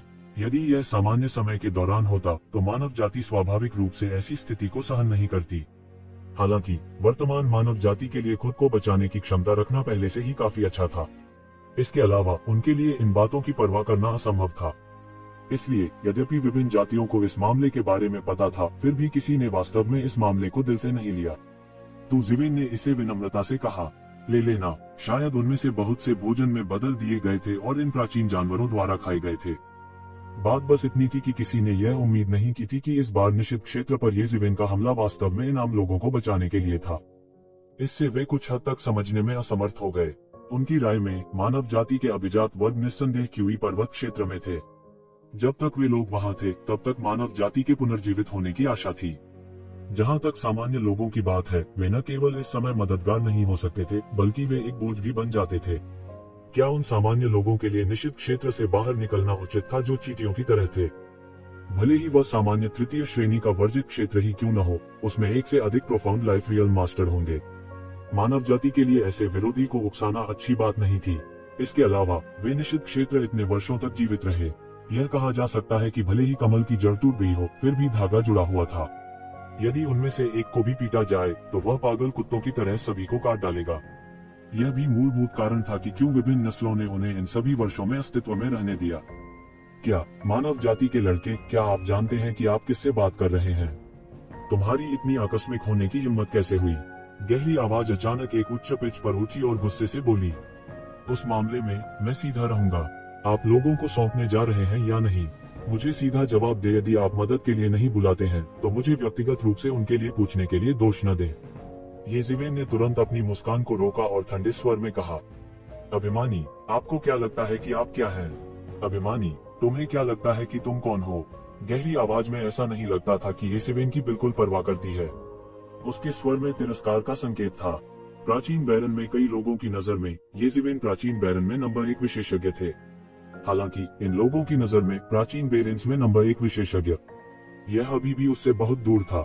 कुछ खूंखार जानवर जो वर्जित क्षेत्र में साल भर सोते थे भयानक रूप से शक्तिशाली थे। हालांकि उन्होंने अक्सर कार्रवाई नहीं की। एक बार जब उन्होंने कार्रवाई की तो येज़ेबेल भी कुछ नहीं थी। गहन जीवन क्षेत्र के विशेषज्ञ पहले ही अमरता की दहलीज पार कर चुके थे। यह सिर्फ एक कहावत नहीं थी। गहन जीवन क्षेत्र का हर विशेषज्ञ अत्यंत अत्याचारी था। यहाँ तक तीसरी श्रेणी के निषिद्ध क्षेत्र के अत्याचारी कबीले भी इसे आसानी से नष्ट नहीं कर पाएंगे। येज़ेबेल ने कुछ नहीं कहा, उसने बस एक कदम आगे बढ़ाया। बूम! जिस क्षण उन्होंने निषिद्ध क्षेत्र में कदम रखा, पूरे निषिद्ध क्षेत्र में प्राचीन संरचनाएं अचानक सक्रिय हो गयीं। वे येज़ेबेल की ओर बढ़ने लगे। आकाश से अनगिनत दिव्य किरणों का आक्रमण हुआ। येज़ेबेल के सिर के ऊपर येन्यान का जीवन और मृत्यु का चित्र स्वतः येन्यान के जीवन और मृत्यु की शक्ति से फूटने लगा। दिव्य किरणें और श्वेत श्याम जीवन और मृत्यु की हुई भयंकर रूप से टकरा गए। आकाश में यह एक विशाल आतिशबाजी की तरह था। हालांकि आतिशबाजी के विपरीत शून्य में भयानक टक्करों की इस श्रृंखला ने दुनिया को बुरी तरह हिलाकर रख दिया। भयंकर युद्ध के बाद अधिक से अधिक प्राचीन संरचनाओं को सतर्क और सक्रिय किया गया। यह एक अत्यंत उच्च स्तरीय टक्कर थी। येज़ेबेल निषिद्ध क्षेत्र की गहराई की ओर कदम से कदम मिलाकर चली। सामान्य लोग निषिद्ध क्षेत्र में प्रवेश करने की हिम्मत नहीं करेंगे, हालांकि उनके लिए समतल जमीन पर कदम रखना जितना आसान था। उसके पैरों के नीचे की सुनहरी लहरों ने सब कुछ कुचल दिया। उसने ताइकांग सील को अपने हाथ में पकड़ रखा था और स्वर्ग को दबा दिया था। ताइकांग सील से अद्भुत प्रकाश फूटा और सब कुछ कुचल दिया। ताइकांग सील की शक्ति से सक्रिय की गई प्राचीन संरचनाओं को तुरंत कुचल दिया गया था। अतुलनीय शक्ति। ऐसा कहा जाता है कि प्राचीन काल से किसी ने निषिद्ध क्षेत्र में प्रवेश करने की हिम्मत नहीं की है। मुझे विश्वास नहीं होता, येज़ेबेल ने ठंडेपन से कहा। यह ठीक है अगर आप आज मानव जाति के लोगों को सौंप देते हैं, लेकिन अगर आप नहीं करते हैं तो क्या आपको लगता है कि आप इस मामले को शांत कर सकते हैं? अभिमानी। दलदल की गहराई से एक ठंडी और निर्दयी आवाज आई और बर्फ जैसी ठंडी जानवरों जैसी आंखों की एक जोड़ी ने येज़ेबेल को देखा, जैसे कि वह उसे अलग करना चाहती हो। हालांकि वे एक बड़ी दूरी से अलग हो गए थे, फिर भी येज़ेबेल ने देखा कि दोनों पक्ष हजारों मील दूर थे। मानव, अभी भी बहुत देर नहीं हुई है, अगर तुम अभी चले जाओ, उस ठंडी और भावहीन आवाज ने कहा। उस गहरी और गूंजती आवाज में गुस्से का संकेत था। क्या हुआ अगर बहुत देर हो गई? तुम मेरा क्या कर सकते हो? येज़ेबेल ने स्पष्ट रूप से कहा। वह पूरे रास्ते दलदल में चला गया।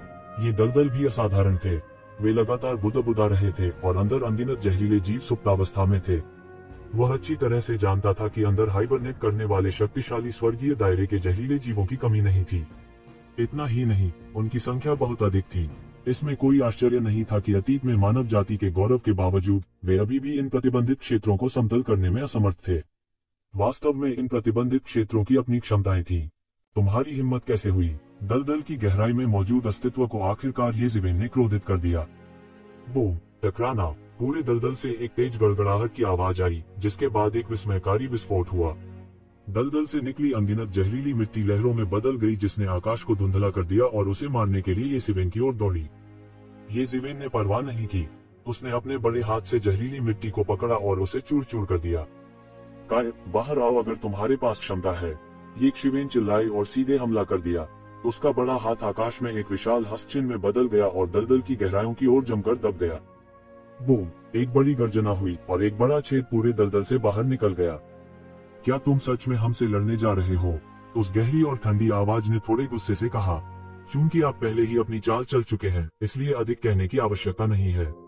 येज़ेबेल ने हल्की मुस्कान के साथ कहा। तुम मुझे मिल गए। इतना कहने के बाद येज़ेबेल ने सीधे हमला कर दिया। उसका बड़ा हाथ सीधे जहरीली मिट्टी में धंस गया। यह जहरीली मिट्टी जो आकाश को भेद सकती थी, उसके हाथ में कुछ भी नहीं था। यह उसकी सुनहरी दिव्यता की रक्षा को तोड़ने में पूरी तरह से असमर्थ था। टकराना। धातु के टकराने की आवाज जैसी तेज आवाज थी। ऐसा लग रहा था कि येज़ेबेल के बड़े हाथ ने कुछ पकड़ लिया है। फिर उसने एक जानवर की तेज दहाड़ सुनी और फिर एक विशाल जानवर का पंजा सीधे आसमान से गिरा और सीधे येज़ेबेल के सिर को पकड़ लिया। यह वास्तव में एक जानवर है। ऐसा कहा जाता है कि वर्जित क्षेत्र में कई जंगली जानवर हैं, लेकिन मैंने इन प्राचीन प्रजातियों को कभी नहीं देखा। मुझे देखने दो कि प्राचीन प्रजातियां कितनी शक्तिशाली होती हैं। येज़ेबेल के चेहरे पर कुछ उत्साहित अभिव्यक्ति दिखाई दी। वह अभी भी इन जंगली जानवरों में बहुत दिलचस्पी रखता था जो कभी प्राचीन जंगल में शासन करते थे, विशेष रूप से उनकी आत्मनिर्भर साधना प्रणाली या येज़ेबेल की मार्शल आर्ट के लिए एक बड़ा संदर्भ होना चाहिए। टकराना। येज़ेबेल ने सीधे जानवर के पंजे को एक थप्पड़ से मार दिया और उसका चेहरा और भी उत्तेजित हो गया। इंसान, तुम बहुत घमंडी हो। यहाँ तक कि राजा ताइकेंग ने भी उसके सामने इतना घमंडी होने की हिम्मत नहीं की। इस समय ठंडी आवाज ने फिर कहा, ऐसा इसलिए है क्योंकि राजा ताइकेंग आपसे निपटने के लिए बहुत आलसी है। अन्यथा क्या तुम सोचते हो कि तुम उसके विरोधी होने के योग्य हो? राजा ताइकांग ने एक बार कहा था कि आप सभी प्राचीन जंगल से बच गए हैं। आपके लिए जीवित रहना आसान नहीं है और जंगली जानवर के खून को नहीं काटा जाना चाहिए, इसलिए उसने तुम सबको नहीं मारा। अन्यथा क्या आपको लगता है कि आप अभी भी जीवित रह सकते हैं? येज़ेबेल ने उपहास के साथ कहा, यदि आप सब चुप रहते और कोई परेशानी नहीं करते तो मैं आप सभी को जीवित रहने देता तो भी कोई बात नहीं होती। लेकिन आप सभी ने मानव जाति पर हमला करके मौत को स्वीकार किया है। क्या आपको लगता है कि मानव जाति का लाभ उठाना इतना आसान था? येज़ेबेल अपनी हंसी उड़ाए बिना नहीं रह सकी और बोली, आज अगर तुमने आज्ञाकारिता से उस व्यक्ति को सौंप दिया तो मैं उसे जाने दूंगी। यदि नहीं तो मुझे अपने स्थान को उल्टने, अपने सभी वंशजों को मारने और अपने वंश को नष्ट करने के लिए दोष मत दो। कितना बड़ा स्वर है, क्या क्रूर हृदय है। गहरी आवाज ने गुस्से से कहा, मैं कितना भी क्रूर क्यों न हो, मेरी तुलना आपसे नहीं की जा सकती। वास्तव में आपके द्वारा करोड़ों लोगों को ले जाया गया, उनमें से बहुतों को तुमने और तुम्हारे वंशजों ने निगल लिया होगा। मैं आपसे बहस नहीं करना चाहता था, इसलिए मैंने आपसे कहा कि जब तक मैं बात कर रहा था बाकी लोगों को सौंप दो। दुर्भाग्य से आप जिद्दी हैं। ऐसा लगता है कि तुम्हारी किस्मत भी जल्द ही खत्म होने वाली है। येज़ेबेल ने उदासीनता से कहा, क्या यह येज़ेबेल वास्तव में इस वर्जित क्षेत्र को समतल करना चाहती है? बहुत से लोग चौंक गए। निषिद्ध क्षेत्र में अस्तित्व निस्संदेह वर्तमान प्राचीन जंगल में लोगों का सबसे अत्याचारी समूह था। भले ही यह केवल तृतीय श्रेणी का वर्जित क्षेत्र था, फिर भी यह वैसा ही था। सामान्य लोग निषिद्ध क्षेत्र में प्राचीन राक्षसों को भड़काने का साहस कैसे कर सकते थे? ऐसा लगता है कि इससे बचने का कोई रास्ता नहीं है। येज़ेबेल इस गुस्से को बिल्कुल नहीं निगलेंगी। बहुत से लोग चिंतित थे। अतीत में यह वर्जित क्षेत्र अकेला नहीं था जिसने मानव जाति पर हमला किया था। इसमें कई निषिद्ध क्षेत्रों ने भाग लिया था। इसमें विभिन्न प्रमुख जातियों ने भी भाग लिया था। समुद्र जाति ने अनंत समुद्र क्षेत्र में मानव जाति के रूढ़िवादों का भी संहार कर दिया था। अब तक अंतहीन समुद्री क्षेत्र में कोई भी नहीं देखा जा सकता था। यह देखा जा सकता है कि अंतहीन समुद्री क्षेत्र अतीत में पीड़ित था। इन पिछले रिकॉर्डों के साथ हर कोई कैसे चिंतित नहीं हो सकता था। येज़ेबेल छोटी उम्र में ही प्रसिद्ध हो गई थी। स्वाभाविक रूप से वह घमंडी और अहंकारी था।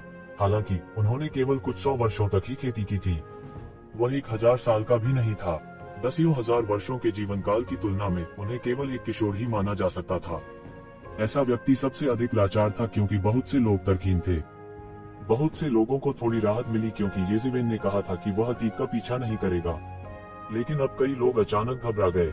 विशेष रूप से 3 प्रमुख दौड़ के अलावा कुछ द्वितीय श्रेणी की दौड़ ने भी इसमें भाग लिया था। उनके पास 3 प्रमुख जातियों के समान अदम्य आत्मविश्वास नहीं था। अगर येज़ेबेल उनकी पुश्तैनी भूमि में अपना रास्ता मार देता तो वे केवल मर सकते थे। क्या येज़ेबेल द्वारा शाही परिवार को भी खत्म नहीं किया गया था? इस समय बहुत से लोगों को याद आया कि येज़ेबेल ने केवल यह कहा था कि वह उस चीज का अनुसरण नहीं करेगा जो लोगों ने अतीत में किया था। हालांकि इसका मतलब यह नहीं था कि वह उन मनुष्यों का पीछा नहीं करेगा जिन्हें उनके द्वारा पकड़ लिया गया था। वर्तमान मानव जाति के लिए एक और व्यक्ति का मतलब एक और शक्ति है। ये सामान्य लोग बहुत आकर्षक नहीं लगते थे, लेकिन ये लोग ही थे जिन्होंने पूरी मानव जाति की रीढ़ को थामे रखा था। वे मानव जाति की सच्ची नींव भी थे। केवल जब ये सामान्य लोग जीवित थे तभी मानव जाति प्रतिभाओं का उत्पादन जारी रख सकती थी। केवल तभी मानव जाति को भविष्य में पुनरुत्थान की आशा हो सकती है। ऐसा लगता है कि येज़ेबेल निश्चित रूप से इस मामले को जाने नहीं देगी। वह बंदर को चेतावनी देने के लिए मुर्गे को मारने की योजना बना रहा था। सभी ने सोचा कि येज़ेबेल शायद बंदर को चेतावनी देने के लिए मुर्गे को मार रही थी। यह तृतीय श्रेणी प्रतिबंधित क्षेत्र चिकन था और वे बंदर थे। हालांकि इस बात की परवाह किए बिना कि वे इसे स्वीकार करने को तैयार थे या नहीं, वे अभी भी येज़ेबेल के कार्यों से हैरान थे। 3 प्रमुख नस्लें इस पर विचार करने के अलावा और कुछ नहीं कर सकती थी कि उन्हें उन मनुष्यों को रिहा करना चाहिए या नहीं। आखिरकार इस समय येज़ेबेल का सामना करना उचित नहीं था।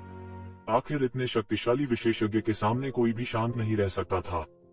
जहां तक सामान्य द्वितीय श्रेणी की जातियों की बात है, वे इस समय और अधिक प्रतीक्षा करने का साहस कैसे कर सकते हैं। उन्होंने आनन फानन में बंदियों को रिहा करने का आदेश दिया। वे एक साधारण गहन जीवन मंच विशेषज्ञ को भी रोकने में असमर्थ थे। येज़ेबेल जैसी अत्यंत शक्तिशाली हस्ती की तो बात ही छोड़ दीजिए। सब देख रहे थे, एक निषिद्ध भूमि को नष्ट करना ज्यादा मायने नहीं रखता था। कुंजी यह थी कि क्या अन्य निषिद्ध भूमि सामूहिक रूप से पलटवार करेगी। यदि उन्होंने किया तो मानव जाति भी इसका सामना नहीं कर पाएगी। यदि वे नहीं करते तो निम्नलिखित स्थिति मानव जाति के लिए लाभप्रद होती। और सब कुछ येज़ेबेल की अगली कार्रवाई पर निर्भर था। बंदर को चेतावनी देने के लिए मुर्गे को मारना। क्या यह बंदर को डरा पाएगा? मुझे लगता है कि तुम सच में पागल हो, गहरी आवाज ने कुछ गुस्से से कहा। बूम! एक बहुत बड़ा विस्फोट हुआ, जिसके बाद एक विशाल आकृति दलदल से बाहर निकली। येज़ेबेल ने आखिरकार इसे स्पष्ट रूप से देखा।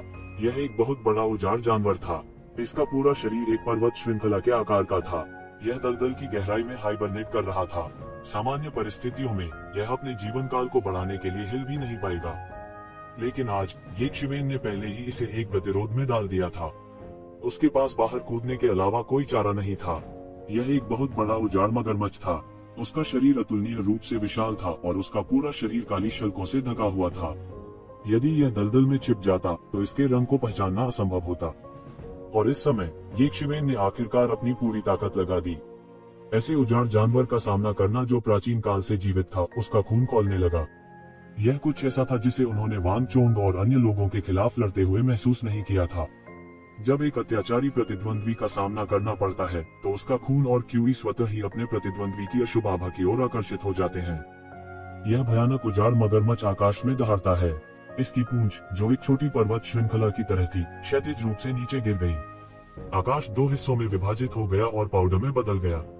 यह सीधे येज़ेबेल की ओर मुड़ा। बूम! यह पूंछ येज़ेबेल की मुट्ठी से बुरी तरह टकराए।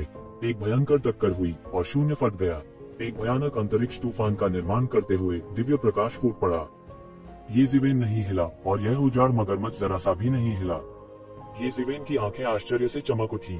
यह ज्ञात होना चाहिए कि अपने शरीर की वर्तमान ताकत के साथ वह ड्रैगन कबीले के विरुद्ध भी लड़ सकता था, लेकिन यह उजाड़ मगरमच्छ जरा भी नुकसान में नहीं पड़ा।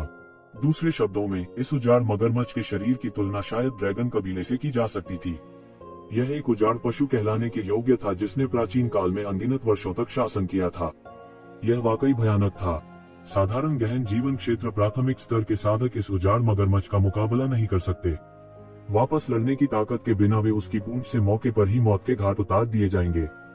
इस समय येज़ेबेल को यह समझ में आ रहा था कि क्यों अतीत के शाही न्यायालय केवल असहाय रूप से देख सकते थे, क्योंकि ये निषिद्ध क्षेत्र उनके गले में फंसी मछली की हड्डी की तरह थे, लेकिन उन्हें मिटाने के लिए कोई कार्रवाई नहीं की। भले ही उन्होंने कभी कभी कार्रवाई की हो, यह केवल इसलिए था क्योंकि उनमें से कुछ बहुत दूर चले गए थे और केवल तभी वे उन्हें मिटा देंगे। वे उन सभी से निपटने के लिए कार्रवाई नहीं करेंगे। ऐसा इसलिए था क्योंकि उन्हें मिटाने की कीमत बहुत अधिक थी। हालांकि इस उजाड़ मगरमच्छ ने फिर से हमला किया, जबकि येज़ेबेल अभी भी अचंभे में थी। इस बार दुनिया को चकनाचूर करते हुए इसका अतुलनीय रूप से विशाल सामने का पंजा सीधे नीचे गिर गया। अनगिनत कानून सीधे चमक उठे, एक दिव्य प्रकाश में बदल गए जो सीधे येज़ेबेल की ओर बरसा। यह अत्याचारी और भयानक था। येज़ेबेल के पूरे शरीर से एक स्वर्णिम दिव्यता का उत्सर्जन हुआ। उनका पूरा शरीर सुनहरी रोशनी से जगमगा रहा था, जिससे वे युद्ध के सुनहरे देवता की तरह दिखाई दे रहे थे। वह किंचित मात्र भी भयभीत नहीं था, क्योंकि उसने सीधे उस अतुलनीय विशाल जानवर के पंजे पर हमला किया। टकराना, एक और भयंकर टक्कर हुई। येज़ेबेल का पूरा शरीर उजाड़ मगरमच्छ के अगले पंजे जितना बड़ा भी नहीं था, लेकिन उसकी ताकत असाधारण रूप से शक्तिशाली थी। उसका एक आकस्मिक आक्रमण पूरे ब्रह्मांड को पूरी तरह से ध्वस्त करने में सक्षम प्रतीत हो रहा था। भौतिक शरीर में दोनों पक्षों की सदियों को चरमोत्कर्ष पर पहुंचा हुआ कहा जा सकता है। एक पक्ष ने खेती के माध्यम से अत्याचारी शरीर प्राप्त किया था, जबकि दूसरे पक्ष के पास एक जन्मजात रक्त रेखा थी जो अतुलनीय रूप से अत्याचारी थी। दोनों पक्षों के पास पीछे हटने का कोई कारण नहीं था। इस समय इस दलदल में भयंकर युद्ध हुआ। दोनों पक्षों की क्यूई और रक्त एक दूसरे से टकराए, जिससे क्यूई की तीव्र तरंगें बह गईं। इस समय दोनों पक्षों ने सीधे आकाश में उड़ान भरी। इस मामले में दोनों पक्षों की अपनी अपनी चिंताएं थीं। वह उजाड़ मगरमच्छ अपने वंशजों के लिए चिंतित था। इस तरह की लड़ाई वास्तव में पूरी तरह से अपने खून का सफाया कर सकती है। बस बहुत सारे इंसान थे। करोड़ों मनुष्यों की मृत्यु से उनकी जीवटता प्रभावित नहीं होगी। हालांकि उजाड़ मगरमच्छ की उनकी वंशावली शायद पूरी तरह से खत्म हो जाएगी। इस मूल ऊर्जा को धीरे धीरे विकसित करने में उसे कितने वर्ष लगे थे। यहाँ तक सी रेस में भी उनका खून था। इसे हासिल करने में उसे कितना समय लगा, कितने विरोधियों की मृत्यु हुई थी। वह नहीं चाहता था कि उसके बच्चे और पोते यहाँ मरे, और ये ज़िवेन भी यहाँ के मनुष्यों के बारे में चिंतित थी। इसलिए वह यहाँ नरसंहार शुरू नहीं करना चाहता था। दोनों पक्ष सीधे ब्रह्मांड के शून्य में प्रवेश कर गए। आकाश लगातार हिंसक रूप से कांपता रहा, मानो वह बोझ सहन नहीं कर सकता। टकराना, टकराना, टकराना। दोनों पक्ष दो अद्वितीय क्रूर जानवरों की तरह लड़ रहे थे।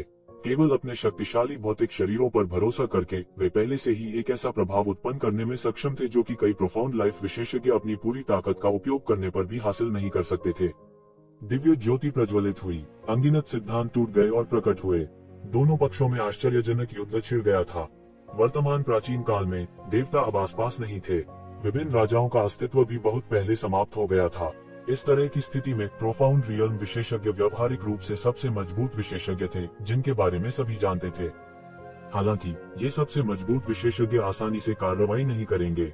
ये गहन जीवन अवस्था विशेषज्ञ या तो पौराणिक गहन विश्व की खोज करेंगे और उसमें प्रवेश करेंगे, या एकांत में साधना करने के लिए पीछे रहेंगे। हो सकता था कि हजारों साल एकांत में बीत जाएं। इन लोगों के लिए जो अनंत जीवन के मार्ग में पहले से ही आधा कदम उठा चुके थे, अनंत जीवन में कदम रखने से ज्यादा महत्वपूर्ण कुछ नहीं था। यदि वे अनंत जीवन प्राप्त कर सकते हैं तो उनके पास भविष्य में गंवाने के लिए अनगिनत वर्ष होंगे। हालांकि यदि वे ऐसा नहीं कर सके तो भविष्य में उनके लिए केवल एक मिट्टी का प्याला ही इंतजार कर रहा था। इसलिए उनके लिए दाव प्राप्ति और अमरता जैसी बातों के अलावा अन्य चीजें उनका ध्यान बिल्कुल भी आकर्षित नहीं कर पाती। यहाँ तक अगर यह दौड़ के बीच युद्ध था, तब तक उन्हें आकर्षित करना बहुत मुश्किल होगा जब तक कि उनकी नस्ल विलुप्त होने के कगार पर न हो। मानव जाति के गहन जीवन विशेषज्ञों की तरह वे भी साल भर शाही दरबार में रहे। किसी भी दुर्घटना को रोकने के लिए शाही दरबार की रखवाली के अलावा कोई अन्य स्थान भी नहीं था जो शाही दरबार से अधिक शांतिपूर्ण और आबादित हो। इसलिए हालांकि कई लोगों ने कहा कि राजा रैंक के विशेषज्ञों के बीच झगड़े दुर्लभ थे, वास्तव में प्रोफाउंड लाइफ स्टेज के विशेषज्ञों के बीच झगड़े वास्तव में दुर्लभ थे। उनके लिए ऐसे मामलों पर अपना समय बर्बाद करना वास्तव में इसके लायक नहीं था। इसके अलावा प्रारंभिक गहन जीवन विशेषज्ञों में भी उनमें से दो बेहद भयानक अस्तित्व थे। इसलिए उन दोनों के बीच की लड़ाई बस एक अस्तित्व थी जिसने हर किसी को हक्का बक्का कर दिया। उन दोनों के बीच लड़ाई के बाद कानून और नियमों में तब्दील हो गया। फिर वे टूट गए और फट गए। शून्य ढह गया, जिससे मौलिक अराजकता फैल गई। फिर लड़ाई के बाद इसे बलपूर्वक कुचल दिया गया।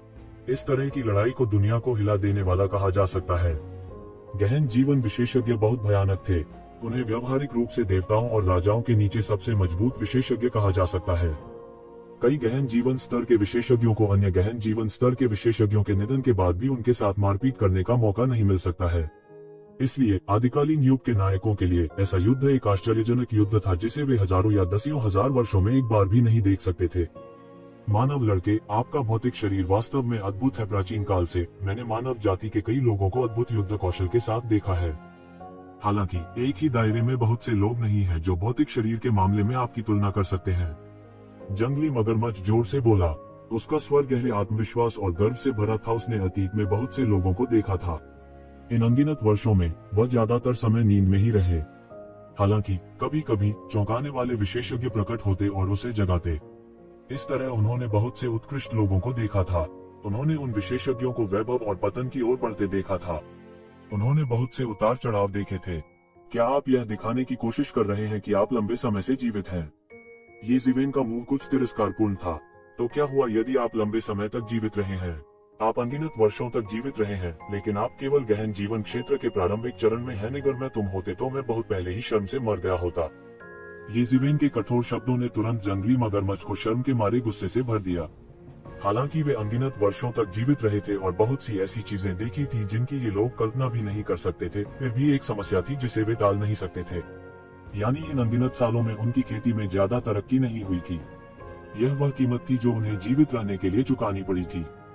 स्वर्गीय कानून हमेशा निष्पक्ष रहा था। उनका जीवन काल बहुत लंबा था। इसके अलावा इस पद्धति का उपयोग करने के बाद वे देवताओं और राजाओं को मात देने में कामयाब रहे। हालांकि उनकी खेती की प्रगति और दसियों हजार साल पहले के बीच कोई आवश्यक अंतर नहीं था। प्रशंसा के योग्य केवल यह था कि उनकी युद्ध शक्ति उसी क्षेत्र के लोगों से कहीं अधिक थी। वास्तव में यह उनसे कहीं आगे निकल गया था। उनकी साधना गति की तुलना दानव जाति से भी नहीं की जा सकती थी। यह कहने की बात नहीं है कि मानव जाति का जीवन काल बहुत छोटा था। हालांकि स्वर्ग ने उन्हें एक अद्वितीय साधना गति भी प्रदान की थी। सब कुछ स्वर्ग द्वारा पूर्व निर्धारित था। मुझे लगता है कि आप जीने से थक गए हैं। इस समय जंगली मगरमच्छ को पहले ही यक्षवेन द्वारा एक कोने में धकेल दिया गया था। इसने विनम्र होने का ढोंग करने की परवाह नहीं की और सीधे जोर से दहाड़ने लगा। मुझे लगता है कि आप बहुत लंबे समय तक जीवित रहे हैं और आपका मस्तिष्क जंग खा गया है। आपने वास्तव में हमारी मानव जाति को जबरन लूटने का साहस किया है। इसके अलावा जब मैं व्यक्तिगत रूप से आपसे मिलने आया तब भी आपने इसे वापस करने से इनकार कर दिया। तुम सच में मौत को दावत दे रहे हो? क्या आपको लगता है कि यह जंगली जानवरों का युग है? इस युग में आपकी किस्मत में केवल एक सहायक किरदार होना तय है। यदि आप ईमानदार होते तो शायद आपका अस्तित्व बना रहता। हालांकि आपने वास्तव में इतनी बेशर्मी से कार्य करने का साहस किया। आप वास्तव में जीने से थक गए हैं। क्या आप मरना चाहते हैं? ये सिवेन ने ठंडेपन से कहा। उसके पैरों के नीचे से अनंत सुनहरी रोशनी फैल गई। यह सुनहरी रोशनी एक ऐसे ग्रह के रूप में विकसित होने लगी जो तेजी से बाहर की ओर फैल गया। उसने अपनी 5 उंगलियों को मुट्ठी में जकड़ लिया और उसके हाथ से सुनहरी रोशनी फूट पड़ी। मुट्ठी का इरादा एक विशाल ब्रह्मांड में बदल गया जो बाहर की ओर फैला हुआ था। ऐसा लगा जैसे ब्रह्मांड फट गया हो। सब कुछ बाहर जाओ, मुझे देखने दो कि अंत में जंगली जानवर कितने शक्तिशाली होते हैं, अन्यथा आपके पास ऐसा अवसर नहीं होगा। लानत है कमीने, मैं तुम्हें काट कर निगल जाऊंगा। फिर मैं तुम्हारी आत्मा को पकड़ लूंगा और दिन रात बुनूंगा। तुम कभी भी पुनर्जन्म नहीं ले पाओगे। जंगली जानवर को यक्षवेन ने चरम सीमा तक धकेल दिया था। लगातार दहाड़ रहा था। अचानक उसके शरीर पर अनंत काली रोशनी उबलने लगी और उसमें से भयानक आभा फूट पड़ी। डॉट। उसी समय उसके शरीर से एक भयानक शक्ति निकली। फिर काला प्रकाश एक भयानक परशु में परिवर्तित हो गया जो सीधे विशाल आकाश से टूटकर यक्षवेन की ओर आ गिरा। यह एक भयानक लंबा परशु था और यह भी असाधारण लग रहा था। यह ऐसा था मानो इसे एक भयानक उजाड़ जानवर की रीढ़ से परिष्कृत किया गया हो। यह अत्यंत भयानक था और इसकी शक्ति अत्यंत महान थी। यह शून्य को चकनाचूर करने और दुनिया को विभाजित करने के लिए पर्याप्त था। टकराना। तेज आवाज के साथ परशु को यक्षवेन के सामने 3 मीटर की दूरी पर रोक दिया गया। सबसे महत्वपूर्ण क्षण में यिन यांग जीवन और मृत्यु आरेख ने इसे अवरुद्ध कर दिया था। फिर यिन यांग जीवन और मृत्यु आरेख आकाश में बड़ा और बड़ा होता गया। ये जीवन के नियंत्रण में जीवन और मृत्यु की ऊर्जाओं ने वैकल्पिक रूप से उत्तेजित किया, एक शक्तिशाली धारा में परिवर्तित हो गया जो जंगली मगरमच्छ की ओर जमकर कटी। इस भयानक अस्तित्व ने सब कुछ दबा दिया। टकराना, टकराना, टकराना। टक्कर की भयानक आवाज गूंजी। 2 अद्वितीय दैवीय उपकरणों की टक्कर से दिव्य प्रकाश फूट पड़ा जो एक बड़े क्षेत्र को नष्ट करने में सक्षम था। दोनों पक्ष अब शुद्ध शारीरिक शक्ति से नहीं लड़ रहे थे, यहाँ तक कि उन्होंने दैवीय साधनों का प्रयोग करना भी आरंभ कर दिया था। युद्ध की भयानक आभा उदात्त हो गई थी और युद्ध और भी तीव्र हो गया था। यह भयानक है। अगर हम इस तरह की लड़ाई में भाग लेते तो हम भी भारी घायल हो जाते। समुद्र जाति के एक वृद्ध ने अपनी आंखें खोली। वह गहरे जीवन क्षेत्र का विशेषज्ञ भी था, लेकिन जब उसने ऐसी लड़ाई देखी तब भी वह भय से कांप उठा और इस पर विश्वास करने का साहस नहीं किया। उस जंगली मगरमच्छ के बारे में उसके पास कहने के लिए कुछ नहीं था। आखिरकार सैवेज युग में जंगली मगरमच्छ अनगिनत साल पहले बच गया था। इसने पौराणिक युग का अनुभव किया था और इसने राजाओं के उत्थान का अनुभव किया था। इतने लंबे समय तक जीवित रहने के बाद एक सुअर भी अमर हो गया था। भयानक प्रतिभा वाले जंगली जानवर की तो बात ही छोड़ दें। हालांकि समुद्री जाति शक्तिशाली थी और उनका जीवन काल मानव जाति की तुलना में बहुत लंबा था, वे इस तरह के प्राचीन पूर्वजों की तुलना नहीं कर सकते थे। अतः यह समझा जा सकता था कि उसमें इतनी अत्याचारी शक्ति थी। लेकिन ये जीवेन के बारे में क्या? उसे क्या माना जा सकता है? यदि बंजर मगरमच्छ को पूर्वज स्तर का अस्तित्व कहा जाता है तो ये जीवेन की उम्र लगभग बंजर मगरमच्छ के वंशजों के समान थी। उसके सामने की लड़ाई पूर्वज और वंशज के बीच की लड़ाई के समान थी, जिसने उसे समझने में लगभग असमर्थ बना दिया था। इस ये जीवेन ने केवल कुछ 100 वर्षों तक खेती की थी। वह इतना शक्तिशाली कैसे हो सकता है? ये जीवेन पहले से ही बहुत उत्कृष्ट हैं। समुद्री दौड़ के हाइवूया के बारे में क्या? ये दोनों अद्भुत हैं। इसके अलावा दानव जाति के ये वूदी भी शामिल हैं। क्या ऐसा हो सकता है कि एक और महान युग आने वाला हो? ये जीवेन पहले से ही बहुत उत्कृष्ट थी। यह सही है। यह मुझे अनगिनत साल पहले के उस युग की याद दिलाता है जब कई राजा एक साथ उठे थे। यह भी ऐसा ही था। अचानक ऐसे कई विशेषज्ञ थे जो अपने साथियों से बहुत आगे निकल गए। इसे इस तरह से देखते हुए मुझे डर है कि यह वास्तव में संभव है। नहीं, राजाओं के उदय के युग का उल्लेख नहीं करना, भले ही कोई दूसरा राजा हो, यह सुदूर पुरातनता के लिए अत्यंत कीमती होगा। यह दानव जाति के कब्जे में होने से बहुत बेहतर है। इस समय ये जिवेन और आकाश में बंज मगरमच्छ के बीच लड़ाई पहले से ही एक सफेद गर्म अवस्था में पहुंच चुकी थी। दोनों पक्षों ने पहले ही अपने तुरुप के पत्ते का इस्तेमाल कर लिया था और यह कहा जा सकता है कि दोनों पक्षों के बीच लड़ाई एक भयंकर थी। यह कहा जा सकता है कि यह चरम पर भयानक था। वे एक दूसरे पर आक्रमण कर रहे थे। यदि यह कोई और होता तो शायद वे इसका सामना नहीं कर पाते और सीधे मौके पर ही विस्फोट कर देते। यहाँ तक एक पर्वत श्रृंखला भी इस तरह के चौतरफा हमले का सामना नहीं कर पाएगी। और इस समय वे दोनों सच्ची आग से लड़ रहे थे। दोनों में से किसी के पास पीछे हटने का कोई कारण नहीं था। उनके लिए यह एक ऐसी लड़ाई थी जिससे वे पीछे नहीं हट सकते थे। यदि उनमें से कोई एक पीछे हटता है तो वे अथाह रसातल में गिर सकते हैं। इंसान लड़के, तुम मर चुके हो। तुमने मुझे अपमानित करने की हिम्मत की। आज मैं तुम्हें मारने के बाद मैं पूरी मानव जाति का वध कर दूंगा और उन सभी को अपने बच्चों के खून के भोजन में बदल दूंगा। यह बांझ मगरमच्छ पहले से ही ये जिवेन के हमले से क्रोधित था। यह धमकी भरे तरीके से दहाड़ने से खुद को रोक नहीं सका। इस लड़ाई पर मानव जाति के कई विशेषज्ञ भी ध्यान दे रहे थे। इस समय जब उन्होंने ये शब्द सुने तो उनका रंग बदल गया। यदि ये शिवन असफल रहा तो उसे वास्तव में इस बांझ मगरमच्छ के प्रतिशोध का सामना करना पड़ सकता है। इस कारण मानव जाति इन वर्जित क्षेत्रों पर आसानी से आक्रमण करने का साहस नहीं कर पाती थी। इनमें से किसी भी प्राचीन राक्षस से निपटना आसान नहीं था। उनमें से प्रत्येक एक ऐसा अस्तित्व था जो छोटी से छोटी शिकायत का बदला लेगा। अगर कोई उन्हें भड़काने की हिम्मत करता है तो निश्चित रूप से उन्हें उनके चौतरफा प्रतिशोध का सामना करना पड़ेगा। सांप का मारा नहीं जाना बल्कि उसे नुकसान पहुंचाना कोई नई बात नहीं थी। इसलिए अधिकांश लोगों के लिए सबसे अच्छा तरीका इसे जाने देना था। लेकिन इस बार यह अलग था। कार्रवाई करना जरूरी था, न केवल इस वर्जित क्षेत्र में लाखों करोड़ों मनुष्यों के लिए बल्कि विभिन्न वर्जित क्षेत्रों और अन्य जातियों के हाथों में कई मनुष्यों के लिए भी। ये लोग बहुत बड़ी संख्या में जुड़ेंगे तो यह बहुत अर्थपूर्ण होगा, न कि अर्थहीन मामला। इसलिए ये जिवेन की हरकतें कई लोगों के लिए चौंकाने वाली थीं। हालांकि अभी भी मानव जाति के ऊपरी क्षेत्रों में बहुत से लोग थे जिन्होंने उसका समर्थन किया। हालांकि वर्तमान स्थिति अच्छी नहीं लग रही थी। ये जिवेन ने बंज मगरमच्छ को उतनी आसानी से नहीं हराया जितनी आसानी से उसने वांगचोंग और अन्य लोगों का सामना किया था। वे नर्वस हुए बिना नहीं रह सके। खुशी की बात केवल यह थी कि एक जिवेन नुकसानदेह स्थिति में नहीं आई थी। हालांकि इसके बारे में सोचते हुए विरोधी एक जंगली जानवर था जो इस उजाड़ युग में अनगिनत वर्षों से मौजूद था। वास्तव में उनमें से बहुतों ने विभिन्न राजाओं की महिमा देखी थी। इस तरह के पूर्वज स्तर के चरित्रों से निपटना लगभग अपरिहार्य था। क्या ये जिवेन वास्तव में रुक सकती थी? दूसरे शब्दों में, अगर ये जिवेन नहीं रुके तो यह उनके लिए एक आपदा होगी। तो आज मैं तुम्हें यहाँ से जीवित नहीं निकलने दूंगा। ये जिवेन ने उपहास किया और कहा, आज मैंने ताई कांग सील को व्यर्थ ही पहना है। मुझे तुम्हें हराने के लिए इसका उपयोग करने की आवश्यकता नहीं है। अपने इस वीरान युग में जीवित रहने के लिए एक बड़ी कीमत चुकाई होगी। देखते हैं आप कब तक रुक सकते हैं।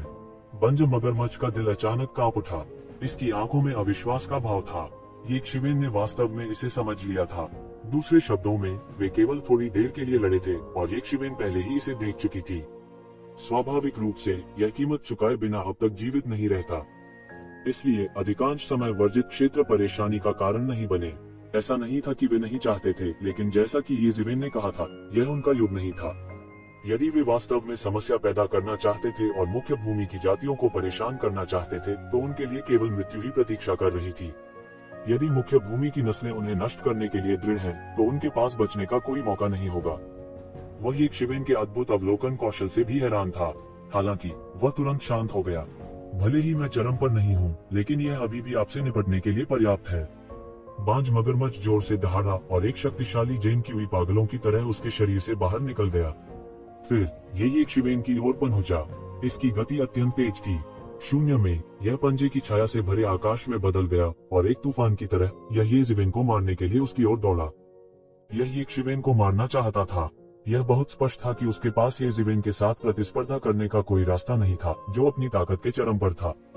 वह केवल कुछ 100 वर्ष का था और वह अपने जीवन के शिखर पर था। नहीं, यह भी कहा जा सकता है कि वह भी अपने जीवन के शिखर पर नहीं पहुंचा था। इसके अलावा इसने लड़ाई की शुरुआत से ही अपनी जेन क्यूई का बहुत अधिक सेवन कर लिया था। हालांकि ये जिवेन बिल्कुल भी प्रभावित नहीं लग रही थी। वह हमेशा अपने जीवन के शिखर पर रहे थे। इसके अलावा यह महसूस कर सकता था कि ये जिवेन ने जबरदस्ती अपनी ताकत को अपने जीवन के शिखर तक नहीं बढ़ाया था।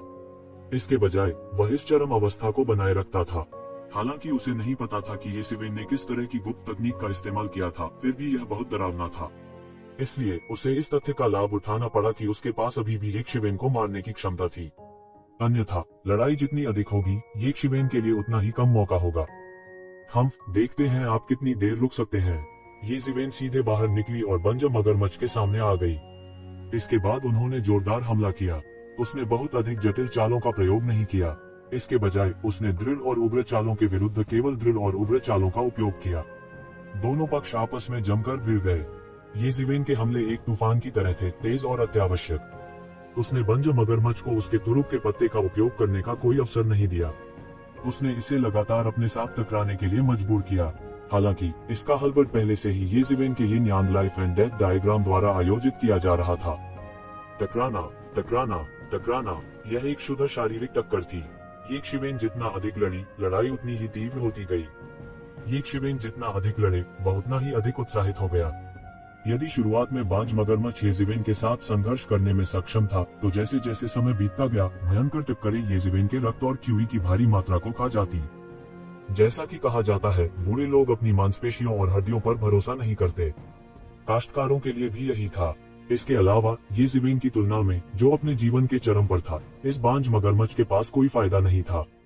भले ही यह पुनर्प्राप्ति गति की प्रतियोगिता थी, येजीवेन को फीनिक्स पुनर्जनन तकनीक का उपयोग करने की भी आवश्यकता नहीं थी।